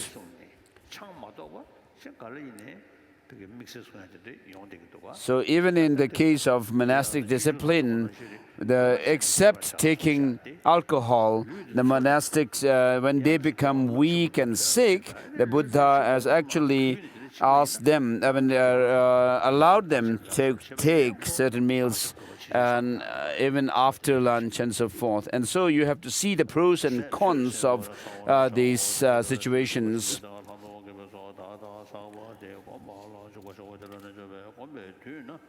So the Bodhisattva who have assembled all the prerequisites for abiding in special insight should enter into meditation. When meditating, the yogi should first complete all the preparatory practices. He should go to the toilet in a pleasant location, free of disturbing noise. He should think, and I will deliver all sentient beings to a state of enlightenment. Then, so we should have the good motivation like that. Then he should manifest great compassion and the thought wishing to liberate all sentient beings and pay homage to all the Buddhas. So with regard to paying homage, and we have the seven in practice is here, and then we touched 4 parts of our body on the floor. The 5 parts of the body on the floor: your forehead, your 2 palms, and your 2 knees. And in the past, I used to make prostrations, but today, because of my bad knees, and I cannot make prostration.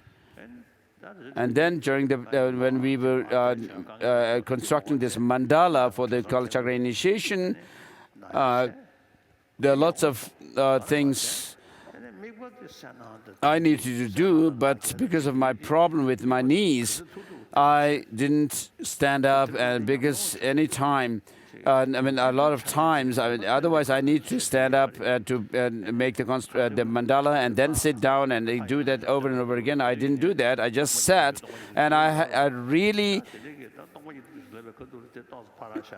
had this experience. It was really good to sitting during the ritual. So in the ritual, we come across meditation on emptiness many times. right in the morning when I wake up.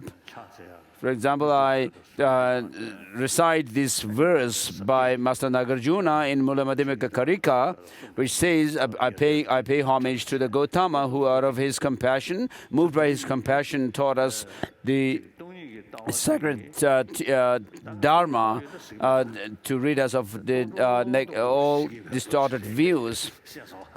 So I do not claim to have realization of emptiness, but I could say that I am about to, on the verge or about to realize emptiness, almost there.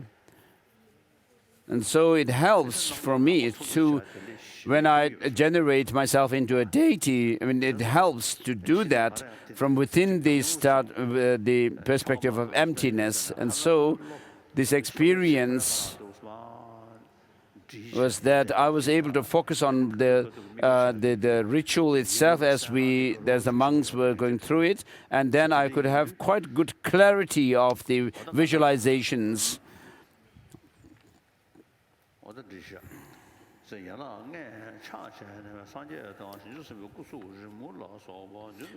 He should place in, so it says, Bodhisattva's 10 directions by touching the 5 limbs of his body on the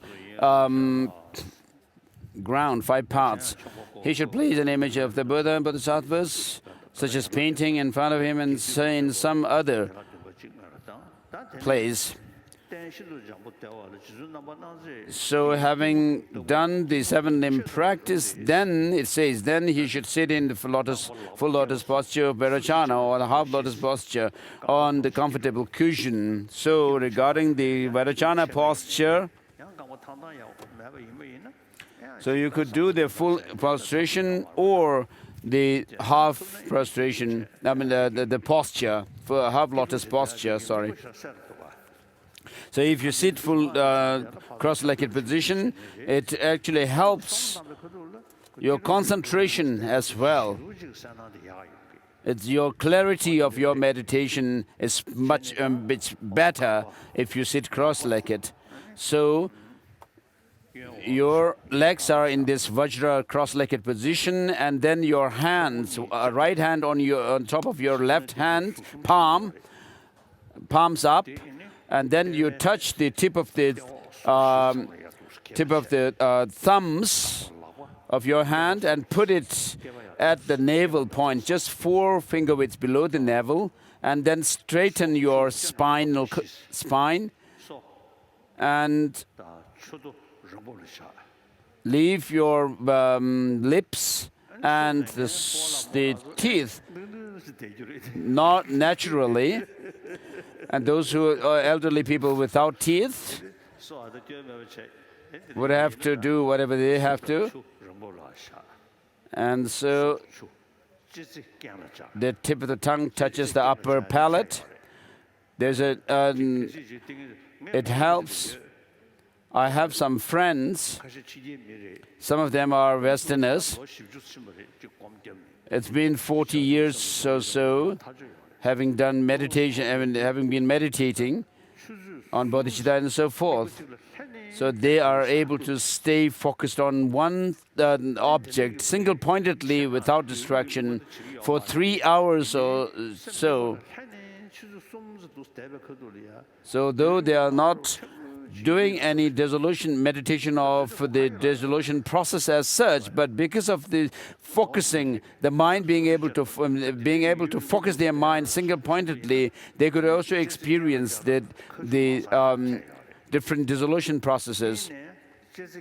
So touching the tip of the tongue on the upper palate helps not to drool, and it also helps.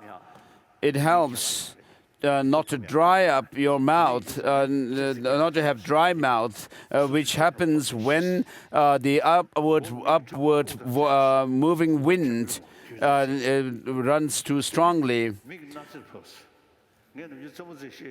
And so your head should be slightly bent forward, and your eyes should be focused on the tip of the nose. Of course, for those of the people with flat nose, it gives a little bit of pain in their eyes to try to focus their mind on the tip of the nose. But for the Westerners, since you have big nose, it's that problem is not there.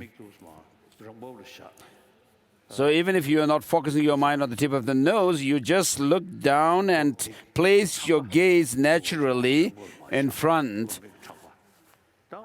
And then your shoulders should be straight.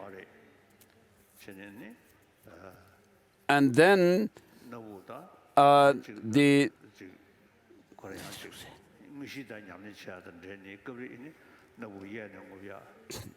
and then you can do the 9 rounds of breathing for purification.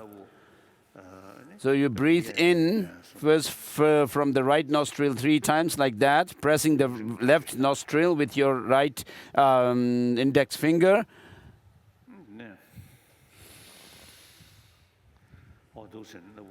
And then breathe in, and then from the left nostril, breathe out. And again, do the same process, starting with the left nostril in and the right nostril out of the right nostril.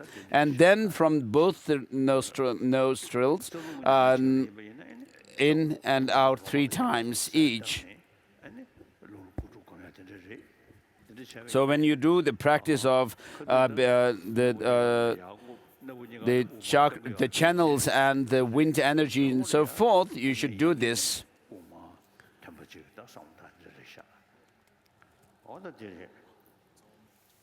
And then you could also do this practice to, when you breathe out, imagine the air energy, the air comes out of the mid-eyebrow, which is to say that the upper end of the central channel. So the body should not be bent forward, or backward. Keep it straight and turn the attention inwards. The shoulders should rest in their natural position, and the head should not be leaned back, forward, or on either side. The nose should be in line with the navel, the teeth and lips, so forth. Breathe gently and softly without causing any noise, without labor or even unevenness.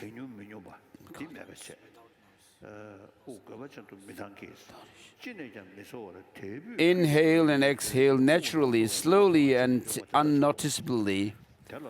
So you should not make noise when you do this breathing, focusing on your breath, nor should you cause to have more warm air, feel the hot air flowing out and in. The practice of calm abiding. Calm abiding meditation should be achieved first. Calm abiding is that mind which has overcome a distraction to external objects and which spontaneously and continuously turns towards the object of meditation.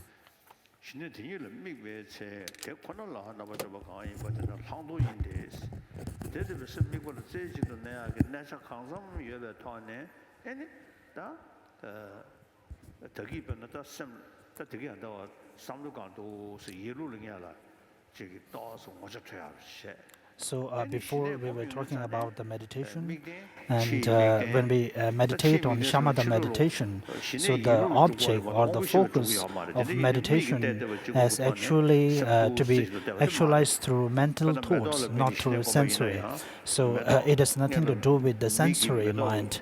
For example, when you are looking at the flower, so at the first time, your eye consciousness through the help roof of your eye, you can see the flower, its color. Then later generate that image in your mind and the details of those. And it is actually the mental thought which actually helps to realize the meditation. And when it comes to Tantra, for the daily yoga practice, it is also the object side which we have to visualize and meditate as the empty. And as we discussed about the mind, especially the mental state, which is merely in the nature of the cognizing and the experience, and merely the luminous. So at that time, if you're able to identify that very nature of the mind, which is just luminous, so this type of attention or the single-pointed meditation is called the meditation on the lucid and the luminous nature of the mind.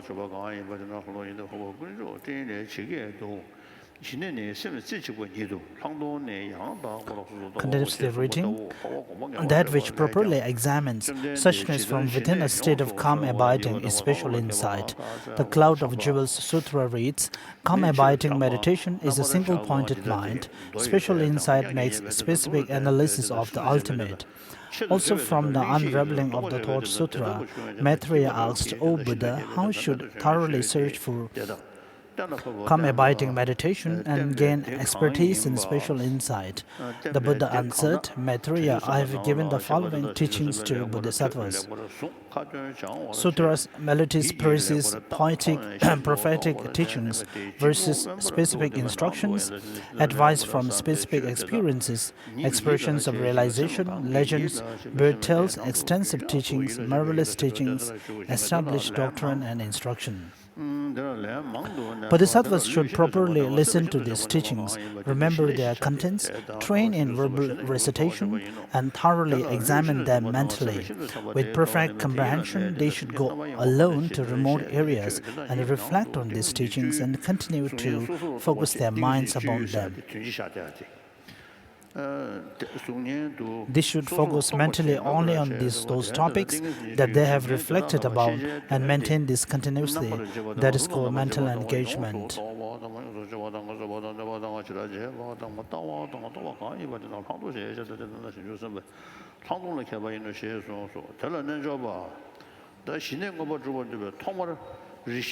The yogis who are interested in actualizing a calmly abiding mind should initially concentrate closely on the fact that the 12 set of scriptures.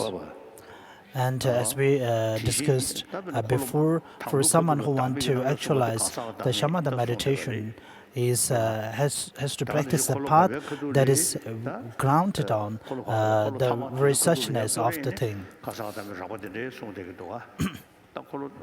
And as for the teachings coming from the three turnings of the will, from the first turning of the will, the teachings of the no-self is mostly about the coarse nature of the no-self, and from the middle turning of the will, it teaches about the very subtle nature of the selflessness.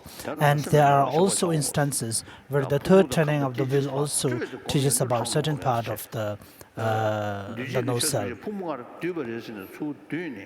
And when you meditate on the five aggregates as spreading away from you, so this is the meditation on insight, special insight. Then when you again dissolve all these five aggregates within you, this practice is for shine or shamatha. So when we speak about the shamatha or the special insight, the calm abidance of special insight, it is not about the focus or the object to which you are focused.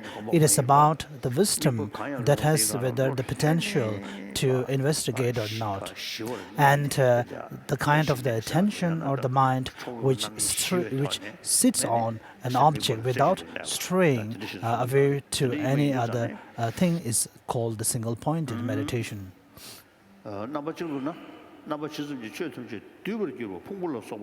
One way of doing this meditation is to set the mind closely on the mental and physical aggregates as an object that includes all phenomena. So usually if someone wants to practice or generate shamatha meditation, the best thing is to visualize mentally an image of Lord Buddha in front of you. It's better to visualize kind of roughly a medium size, not so big, a kind of a small size. And if the size is a bit small, it actually assists you not to develop the laxity and excitement. And if the statue image in front of you, if you meditate it as glowing, then it helps you to eliminate the laxity. And as for the distance, about there should be a distance where you can do a full prostration, about 1 arm's length, and the length or the height should be at the same level of your the forehead. And when it comes to Tantra, it is a bit different. So here, we are not speaking about that. And if someone is meditating on karma abidance, merely focusing on the Buddha statue, so this is how to do it. Another way is to place the mind, so continuously reading, on the image of the Buddha. The king of meditative stabilization sutra says, with his body gold in color, the Lord of the universe is extremely beautiful. The Bodhisattva who places his mind on this object is referred to as one in meditative absorption. So, His Holiness comments, when you have to be visual about whether the laxity and excitement arises or not, for that, first you should be able to single-pointedly focus and be totally attentive towards that object. And not only you are focused, but the nature of the mind should be very clear and very intelligent or very awake form, not like it is in a dull state.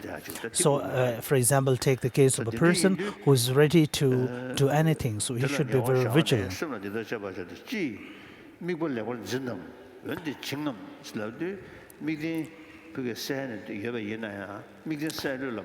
So whether the focus is clear or not, if the mind that pays attention to that object, so that if the intensity or the clarity of the mind decreases, then it will harm the generation of the meditation.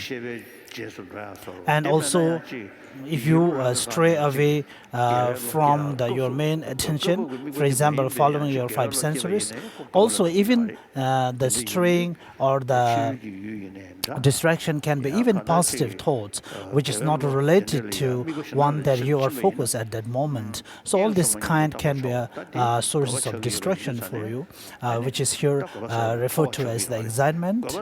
So when we speak about excitement, it is actually related to attachment. So the excitement comes when you attach to something, when you desire something.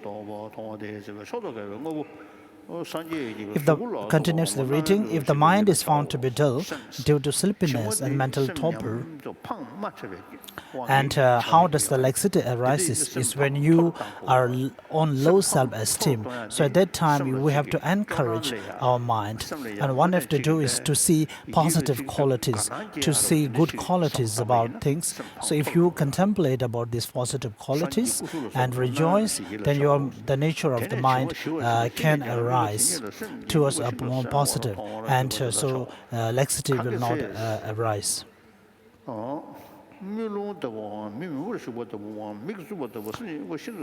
You should recognize the presence of dullness when the mind cannot see the object very clearly.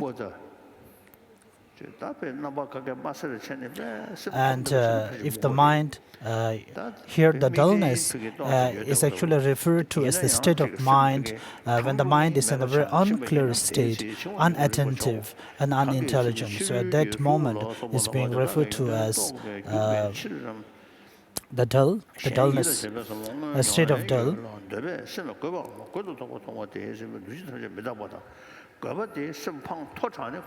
And sometimes the excitement, which is also a source of distraction, comes when you're too agitated or when you're too much straying away from your mind. So at that time, you have to meditate or contemplate about the suffering nature of the things, so the overstraying of your mind can come back to your normal. So before I have it, it was too hot, but now it's too cold. I'm not able to tell you the page number because the text we are using is a bit different from the one which is printed.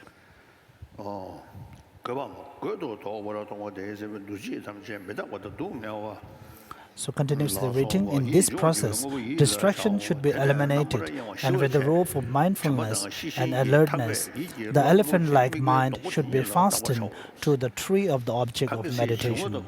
When you find that the mind is free of dullness and excitement, and that it naturally abides on the object, you should relax your effort and remain neutral as long as it continues thus.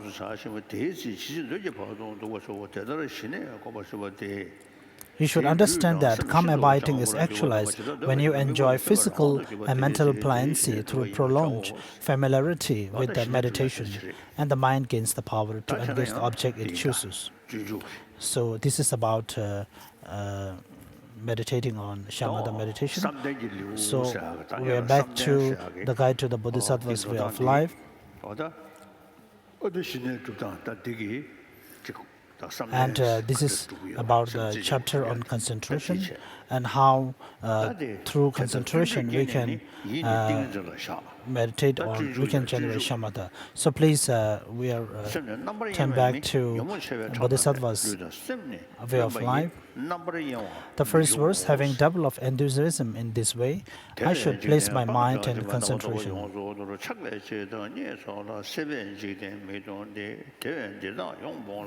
For the man whose mind is distracted dwells between the fangs of disturbing conceptions. And as for the dwelling or the place, it has to be a remote place where there are no very active sources of distractions, and the mind can be also at peace. Verse number 4, having understood that disturbing conceptions are completely overcome, His Holiness comments that the main obscuration for attainment of shamatha meditation is the excitement that makes our mind stray from our attention. So second line, by superior insight endowed with calm abiding. First of all, I should search for calm abiding. This is achieved through the genuine joy of this unattached to worldly life. Because of the obsession one transient being has for other transient beings, he will not see his beloved once again for many thousands of lives.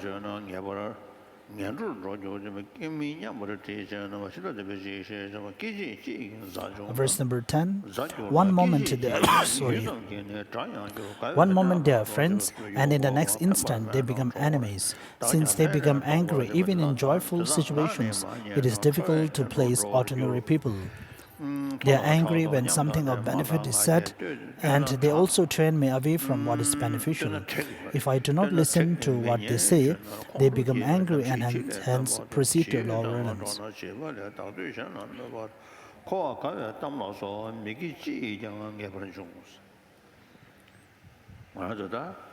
Verse number 13. So when we only think about the materialistic development and a life which is actually very much a part of the materialistic development, so the whole life is filled with distractions and attachment and anger. And this gives rise to all the conflicts in this world. Though we are all same in the nature, do not wish to undergo suffering and wish to have happiness, but continuously the conflicts and the problems happen in the world. And the main causes of this problem is that we are considering only the external world as That's the real essence of our life.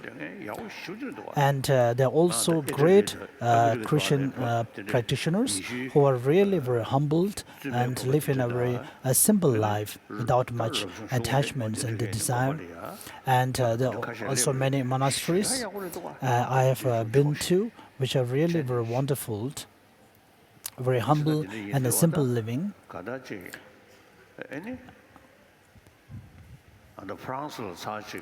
Once a time when I went to France, there was a monastery on the mountain, and the rules of the monastery is that once you are enrolled with this monastery, you are not allowed to go out of the monastery, go beyond the boundaries of the monastery, and you are not allowed to listen to radios. And this is the wonderful rules. And all the religious traditions teach about the negative sides of paying over attention towards the external distractions. And there's also some discussion that I heard that even in Greek, in the ancient time, there were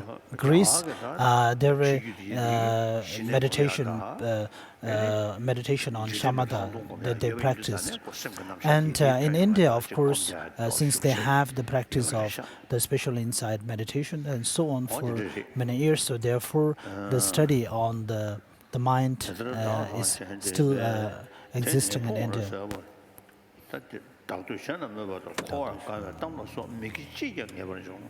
Verse number 13, through associating with the childish, there will certainly ensure unwholesomeness, such as praising myself and belittling others, and discussing the joys of cyclic existence. Developing myself to others in this way will bring about nothing but misfortune, because they will not benefit me, and I shall not benefit them. Verse number 17, I have much material wealth as well as honor, and many people like me. Nurturing self-importance in this way, I shall be mad terrified after death. Verse number 19, hence the wise should not be attached. Fear is born from attachment. With a firm mind understand well that it is the nature of these things to be discarded. Although I may have such material wealth, be famous and well spoken of. So this is a very good logic.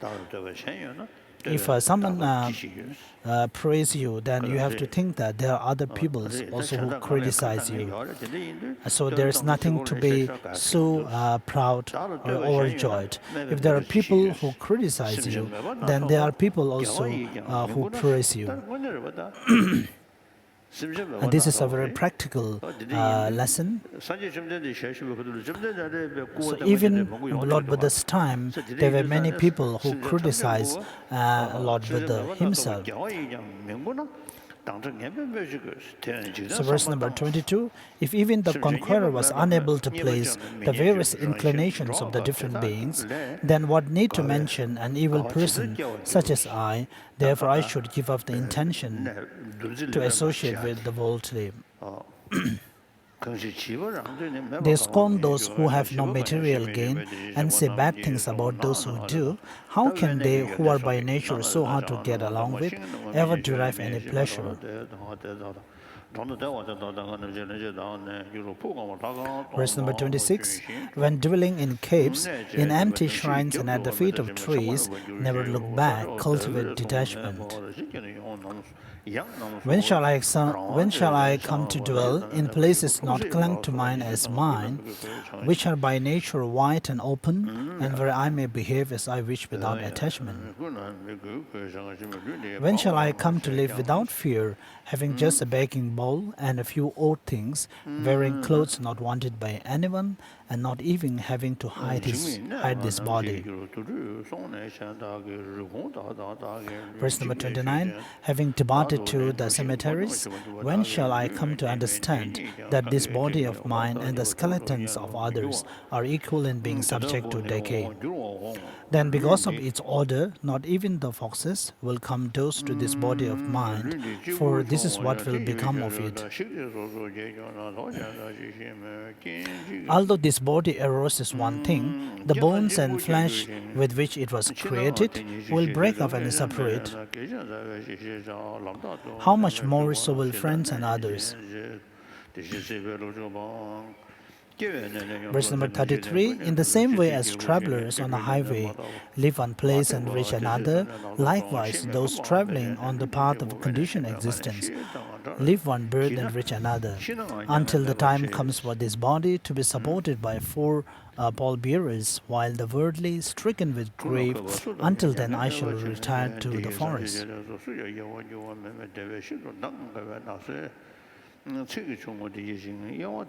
Verse number 37, therefore I shall dwell alone, happy and contented with few difficulties, in a very joyful and beautiful forest, pacifying all distractions. 39, both in this world and the next, desires give rise to great misfortune, in this life killing, bondage and flaying, and in the next life the existence of the hells. For the sake of many requests, are first of all made through go-betweens, all forms of evil and even notoriety are not avoided for their sake.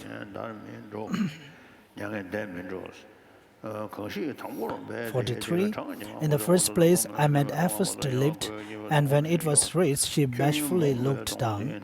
Previously, whether anyone looked or not, her face was covered with a cloth.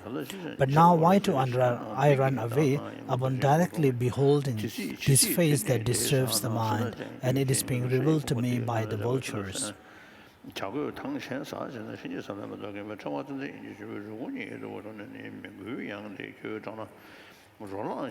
47.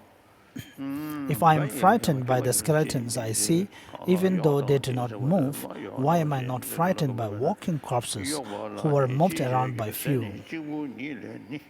Although I am attached to it when it is covered, why do I not desire when it is uncovered? Since I have no need for it then, why copulate with it when it is covered? Since both excrement and saliva arise solely from food, why do I dislike excrement and find joy in saliva?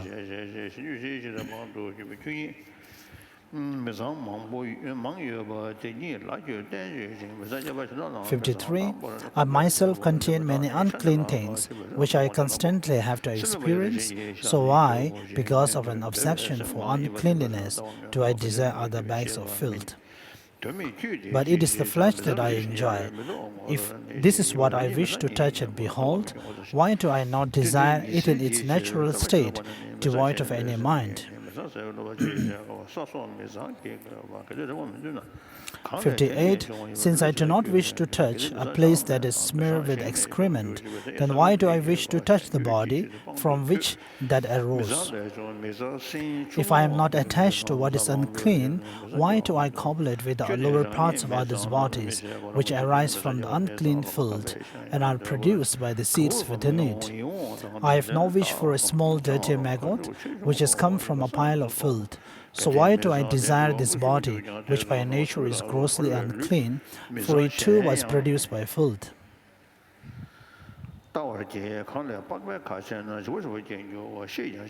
64.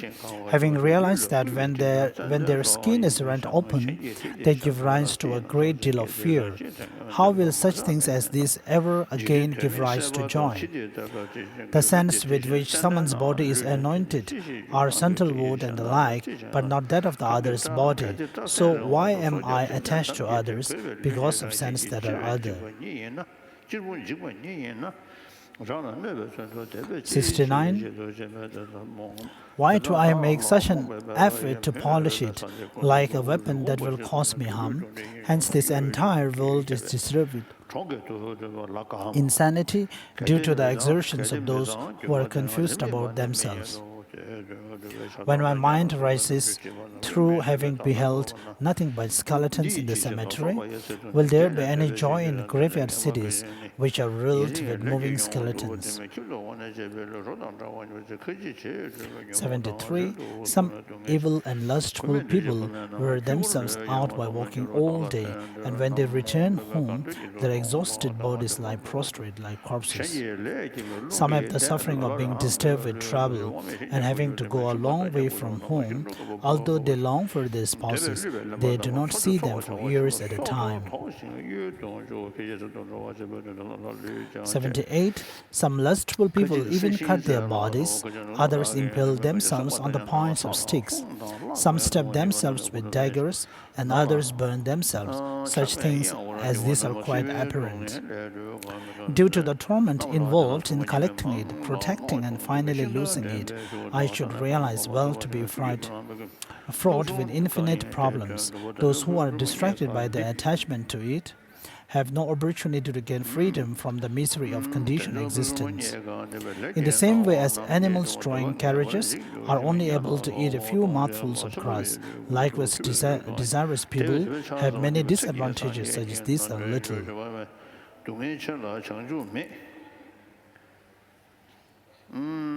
84. When having contemplated the miseries of hell, there is nothing comparable to the harm caused to desirous beings by weapons, poison, fire, ravens, and foes. Having in this developed delusion with desire, I should generate joyful solitude. The fortunate ones stroll in peaceful forests, devoid of disputes and disturbing conceptions. In joyful houses of vast flat stones, cooled by the sandal-scented moonlight, fanned by the peaceful, silent forest breeze, thinking of what is of benefit for others.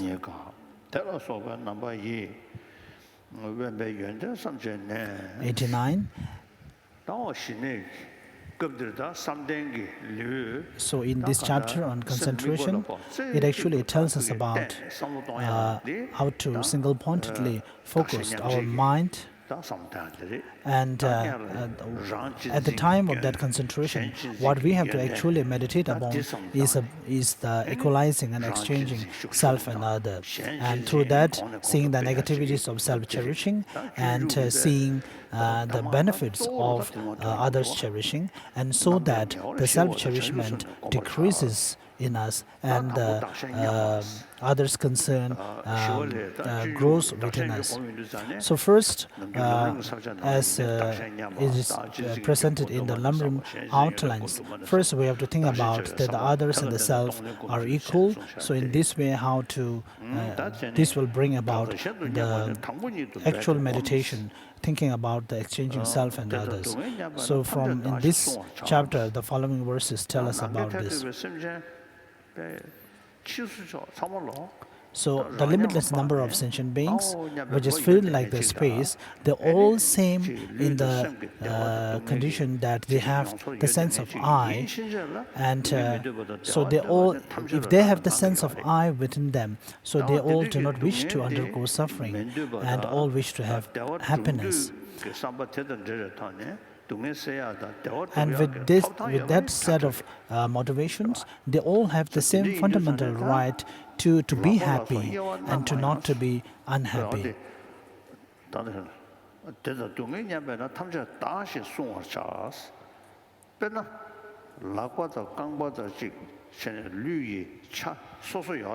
So we have actually different body parts like the legs and our hands, but they all become one when you refer to them as my body parts. So therefore, when you have a discomfort to your feet, you actually extend your hand to do something to relieve that pain, because they are all the part of the same body. So since to protect the whole body, so one part of the body comes in assisting the other part of the body. So in similar, all the numberless sentient beings in this world, even though they are infinite, so but they are all same in the sense that they wish to have happiness and do not wish to have suffering.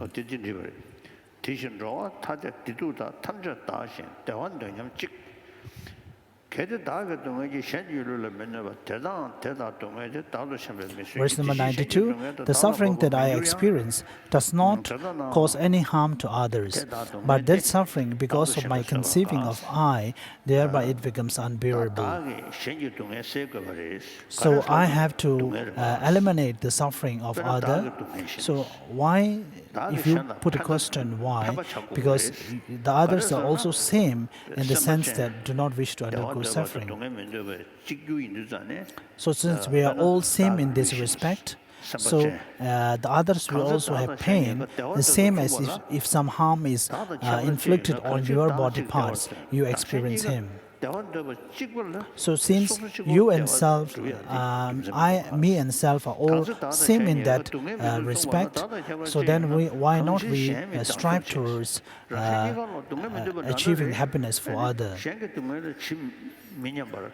So if we are same in this case, how can you be so selfish that you are willing to have happiness for yourself, but you ignore the sources of the happiness for others? So since you may think that the other people's concern may not have much relation to you, they are indifferent to you, but then we may have to think that because sometimes even though you may be in a good condition at this moment, but in order to prevent the future sufferings and the pains, we engage in many preventive measures. So there may not be any reason to do those things, since the future is not related to the present.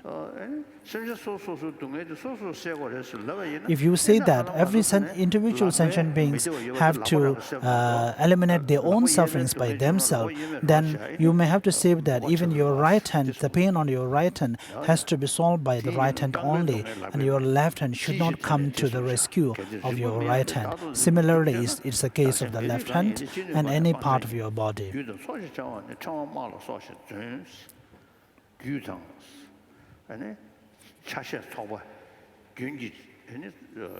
So since everything is actually formed by the cause, and they're all having different parts of the direction, and also the part in the sense that they're formed by the continuity. So therefore, these things which are by nature a kind of a heap that is being assembled by many other smaller particles and the continuities. So these things, when you look for the reality, you cannot find anything.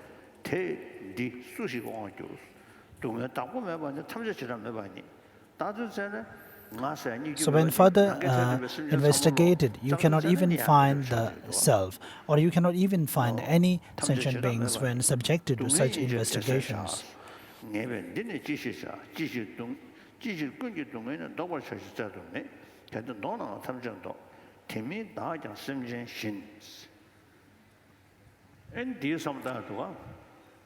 Verse number 92.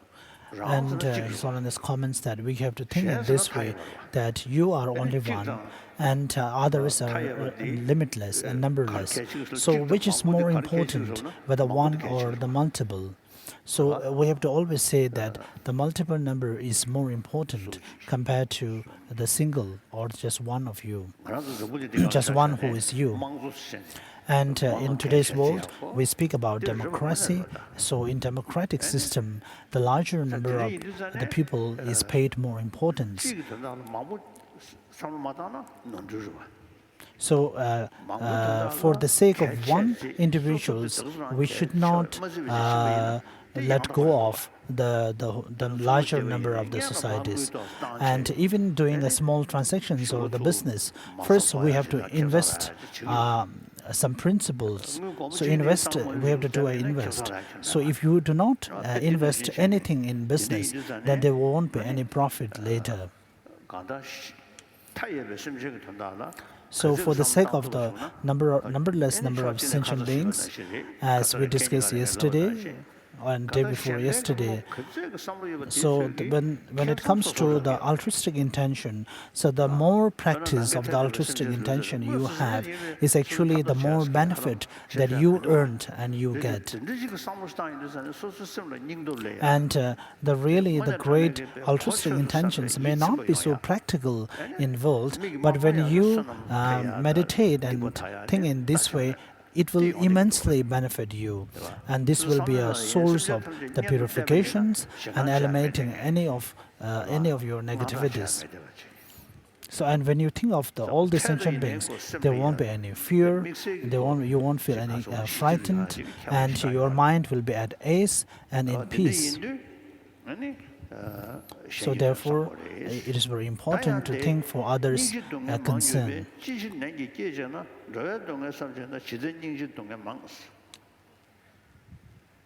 And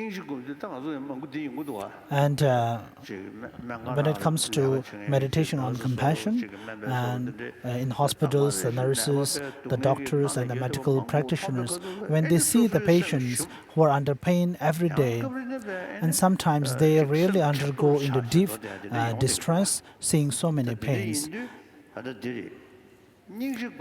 And if you you yourself have such a huge amount of suffering, then when you think about others' suffering, if that thinking of others' sufferings becomes a burden, additional burden for you, then that's not the right way. So when you think about the suffering and the pains of all the dear ones of yours and all the other sentient beings, at that time your mind may be a little bit disturbed, but you should not be feeling unhappy about that, because you have to voluntarily accept it. So for example, if you have a headache by hitting something on your head, so that pain is actually something that you do not wish for. There is nothing that we can do for it. But rather, if you get any kind of unhappiness for you, even sufferings, by thinking about the other's welfare, so this is done voluntarily, and for this there is a courage in your heart. And look at the gymnastics and the sportsmen, and they really work hard to train, and sometimes they die untimely. For example, the boxing Muhammad Ali, he has also untimely death. So later his brain was not in good conditions, also in his body was not in good conditions due to his boxing. Sorry. So they take the suffering voluntarily because their aim was, the goal was for a bigger benefit for them.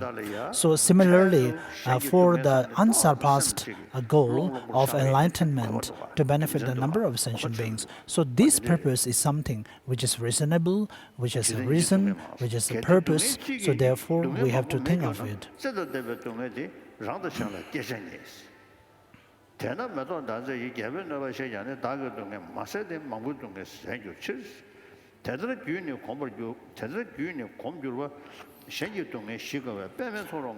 Verse number 107. Sorry. Thus, because he loves to pacify the pains of others, he whose mind is attuned in this way would enter even the deepest hell, just as a wild goose plunges into a lotus pool. So, by thinking about the altruistic mind and practicing, and even if you can bring a benefit to only a few individuals, that will be also great benefit. So if you have some realizations, or for the solitary realizers and the Sharvaka Buddhas, those in the class of these practitioners, even though they may attain to liberations and the moksha, but there is not something to be surprised and amazed, because it is only to fulfill an individual's happiness, individual's desire. 111. Although the basis is quite impersonal, through familiarity, I've come to regard the drops of sperm and blood of others as I. So in the same way, why should I be unable to regard the bodies of others as I? Hence it is not difficult to see that my body is also that of others. Having seen the mistakes in myself and the ocean of good in others, I shall completely reject all selfishness and accustom myself to accepting others. In the same way as the hands and so forth are regarded as limbs of the body, likewise they are embodied creatures, not regarded as limbs of life. 118. It is out of this great compassion that the Lord Avalokiteshvara has blessed his name to dispel the nervousness or pain among other people. In the verse 19, I should not turn away from what is difficult. So this tells us that at the beginning we should not turn away from tasks. When I was young, I have great admiration for the practice of bodhicitta and compassion. But I have a feeling at that time I think that may not be possible for me to attain it. But after getting familiarity with the practice of listening to teachings, especially coming from the Shantideva's guide to the Bodhisattva's way of life, it really brings me much closer.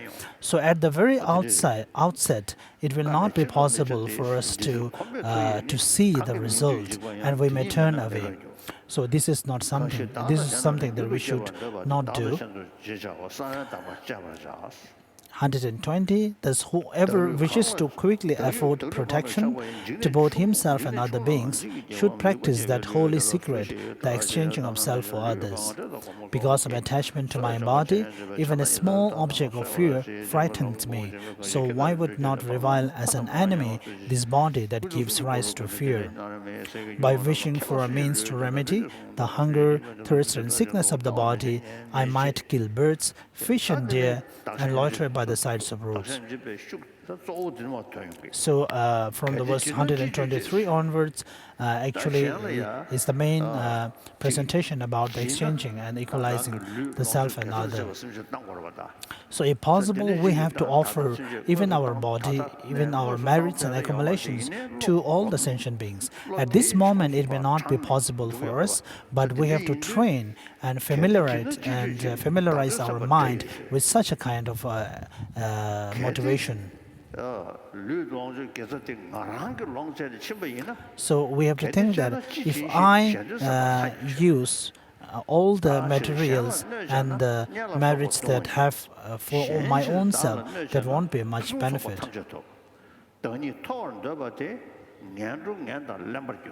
127. By holding myself in high esteem. So in this way, His Holiness comments that it will end in indulging in robbery, murder, and also sexual misconduct, and so on, because you consider yourself as very high self-esteem. So if you engage in such negativities, then the result will be, I shall find myself in unpleasant realms, ugly and stupid, which is the verse in the second line. If you take this to the other side, but should this be shifted to others, I shall acquire honors in a joyful realm. And even when you take the rebirth of humans and the higher rebirths, you will be blessed with all the opportunities and the endowments. Verse number 128. But if I use myself for the sake of others, I shall experience only lawlessness. Whatever joy there is in this world, 129, all comes from desiring others to be happy. In this world, whether someone believes in a religion or not, by thinking about the society and the whole country, that individual will automatically be more happy. And whatever suffering there is in this world, all comes from desiring myself to be happy. So if you think only about yourself, so only for the small benefit, you may have to deceive other, you may have to tell lies to other. So ultimately, you will be engulfed in an environment of suffering.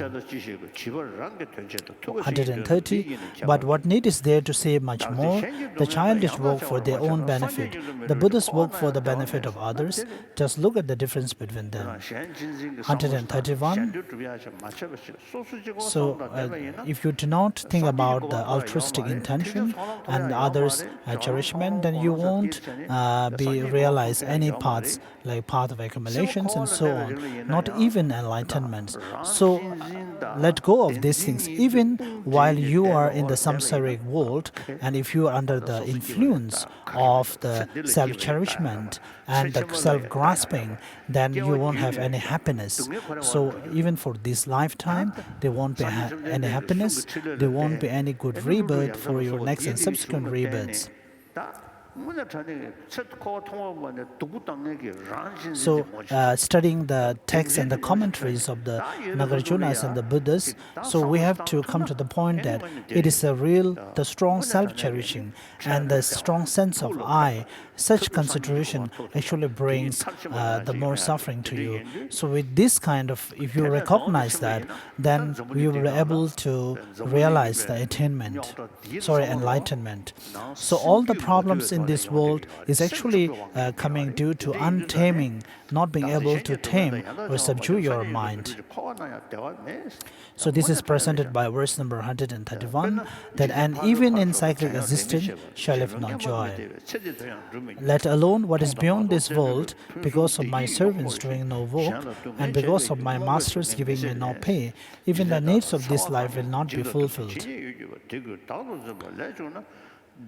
Establishes both foreseeable and unforeseeable joy. I can magnificent delight completely aside, and then because of inflicting misery on others, in confusion I seize hold of unbearable pain.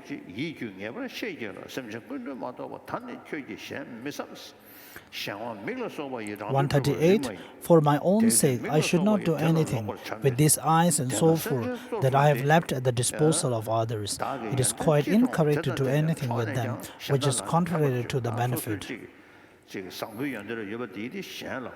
So we have to dedicate all the qualities, the positive qualities, for the sake of other people, and you have to take the other suffering. So in practically you cannot do that, but by visualization you can of course do that. By thinking you can practice this practice. So this is about the giving and taking practice, the Donglen practice. So this Donglen practice is not about the practically being able to execute that, but mentally you can engage in such kind of giving and taking. In this way we can shift our motivation, shift our ever strong and ever stiff mind.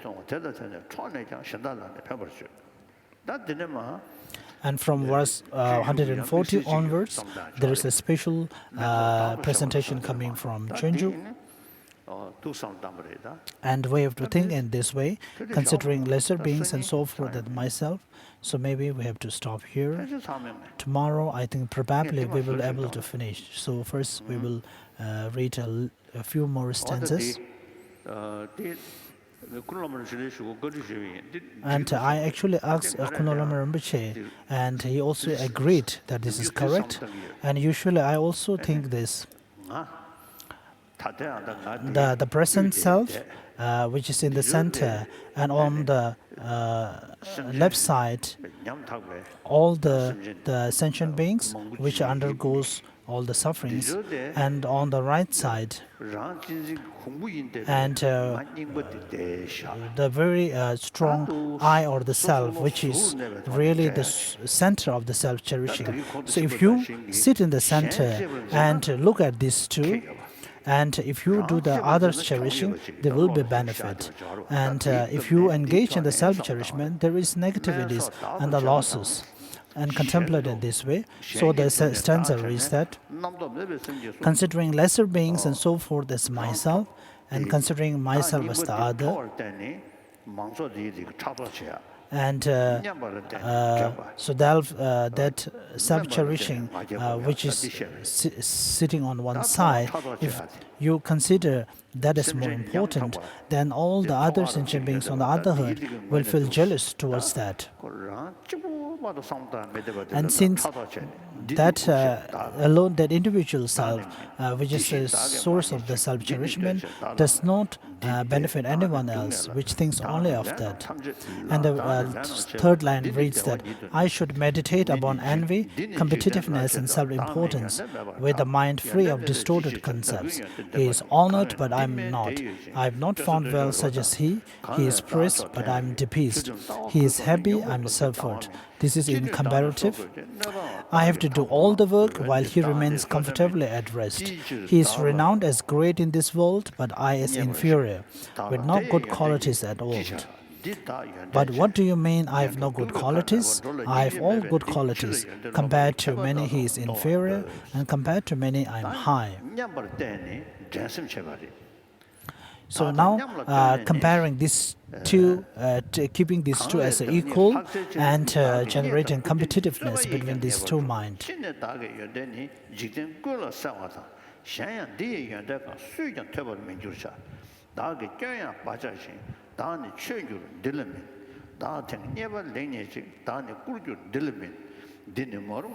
Verse number 149. Also I shall hide all my faults. I will be venerated, but not he. I will find a great deal of material gain. I will be honored, but he shall not. So now the individual, the self, and thinking of looking at that as inferior, and the number of sentient beings on the other side as superior, and we have to meditate in this way. Verse number 150, for a long time I shall look with pleasure as being made inferior. He will become the laughingstock of all, regarded among everyone as an object of scorn and derision. Sorry, verse number 153. And verse number 154, his happiness and comfort will decline, and I shall always cause him harm. For hundreds of times in this cycle of rebirth, he has caused harm to me. So I will stop here. So the negativities of the self-cherishing and the benefits of the others cherishing, which is coming from the Chenju. And if you look at these two teachings, if someone is actually intelligent or a good person, so they will automatically look at the other side with the more sentient beings as more important. So in this way, gradually, we will be able to cultivate, not cultivate the others' self-cherishing. So I have an important announcement here, so I request all the following interpreters also to announce it. So please listen for a few minutes. We'd like to make an important announcement for safety reasons. All the devotees to please take care of the following precautions. Please allow senior citizens and children to first exit the teaching venue. Please be patient in exiting the teaching venue. Please walk slowly. Please cooperate with the police and volunteers in ensuring your safety. Thank you. So this is actually when the teaching comes to an end, usually it is said that there is huge lines and chaos outside, which is not so safe for the children and the seniors.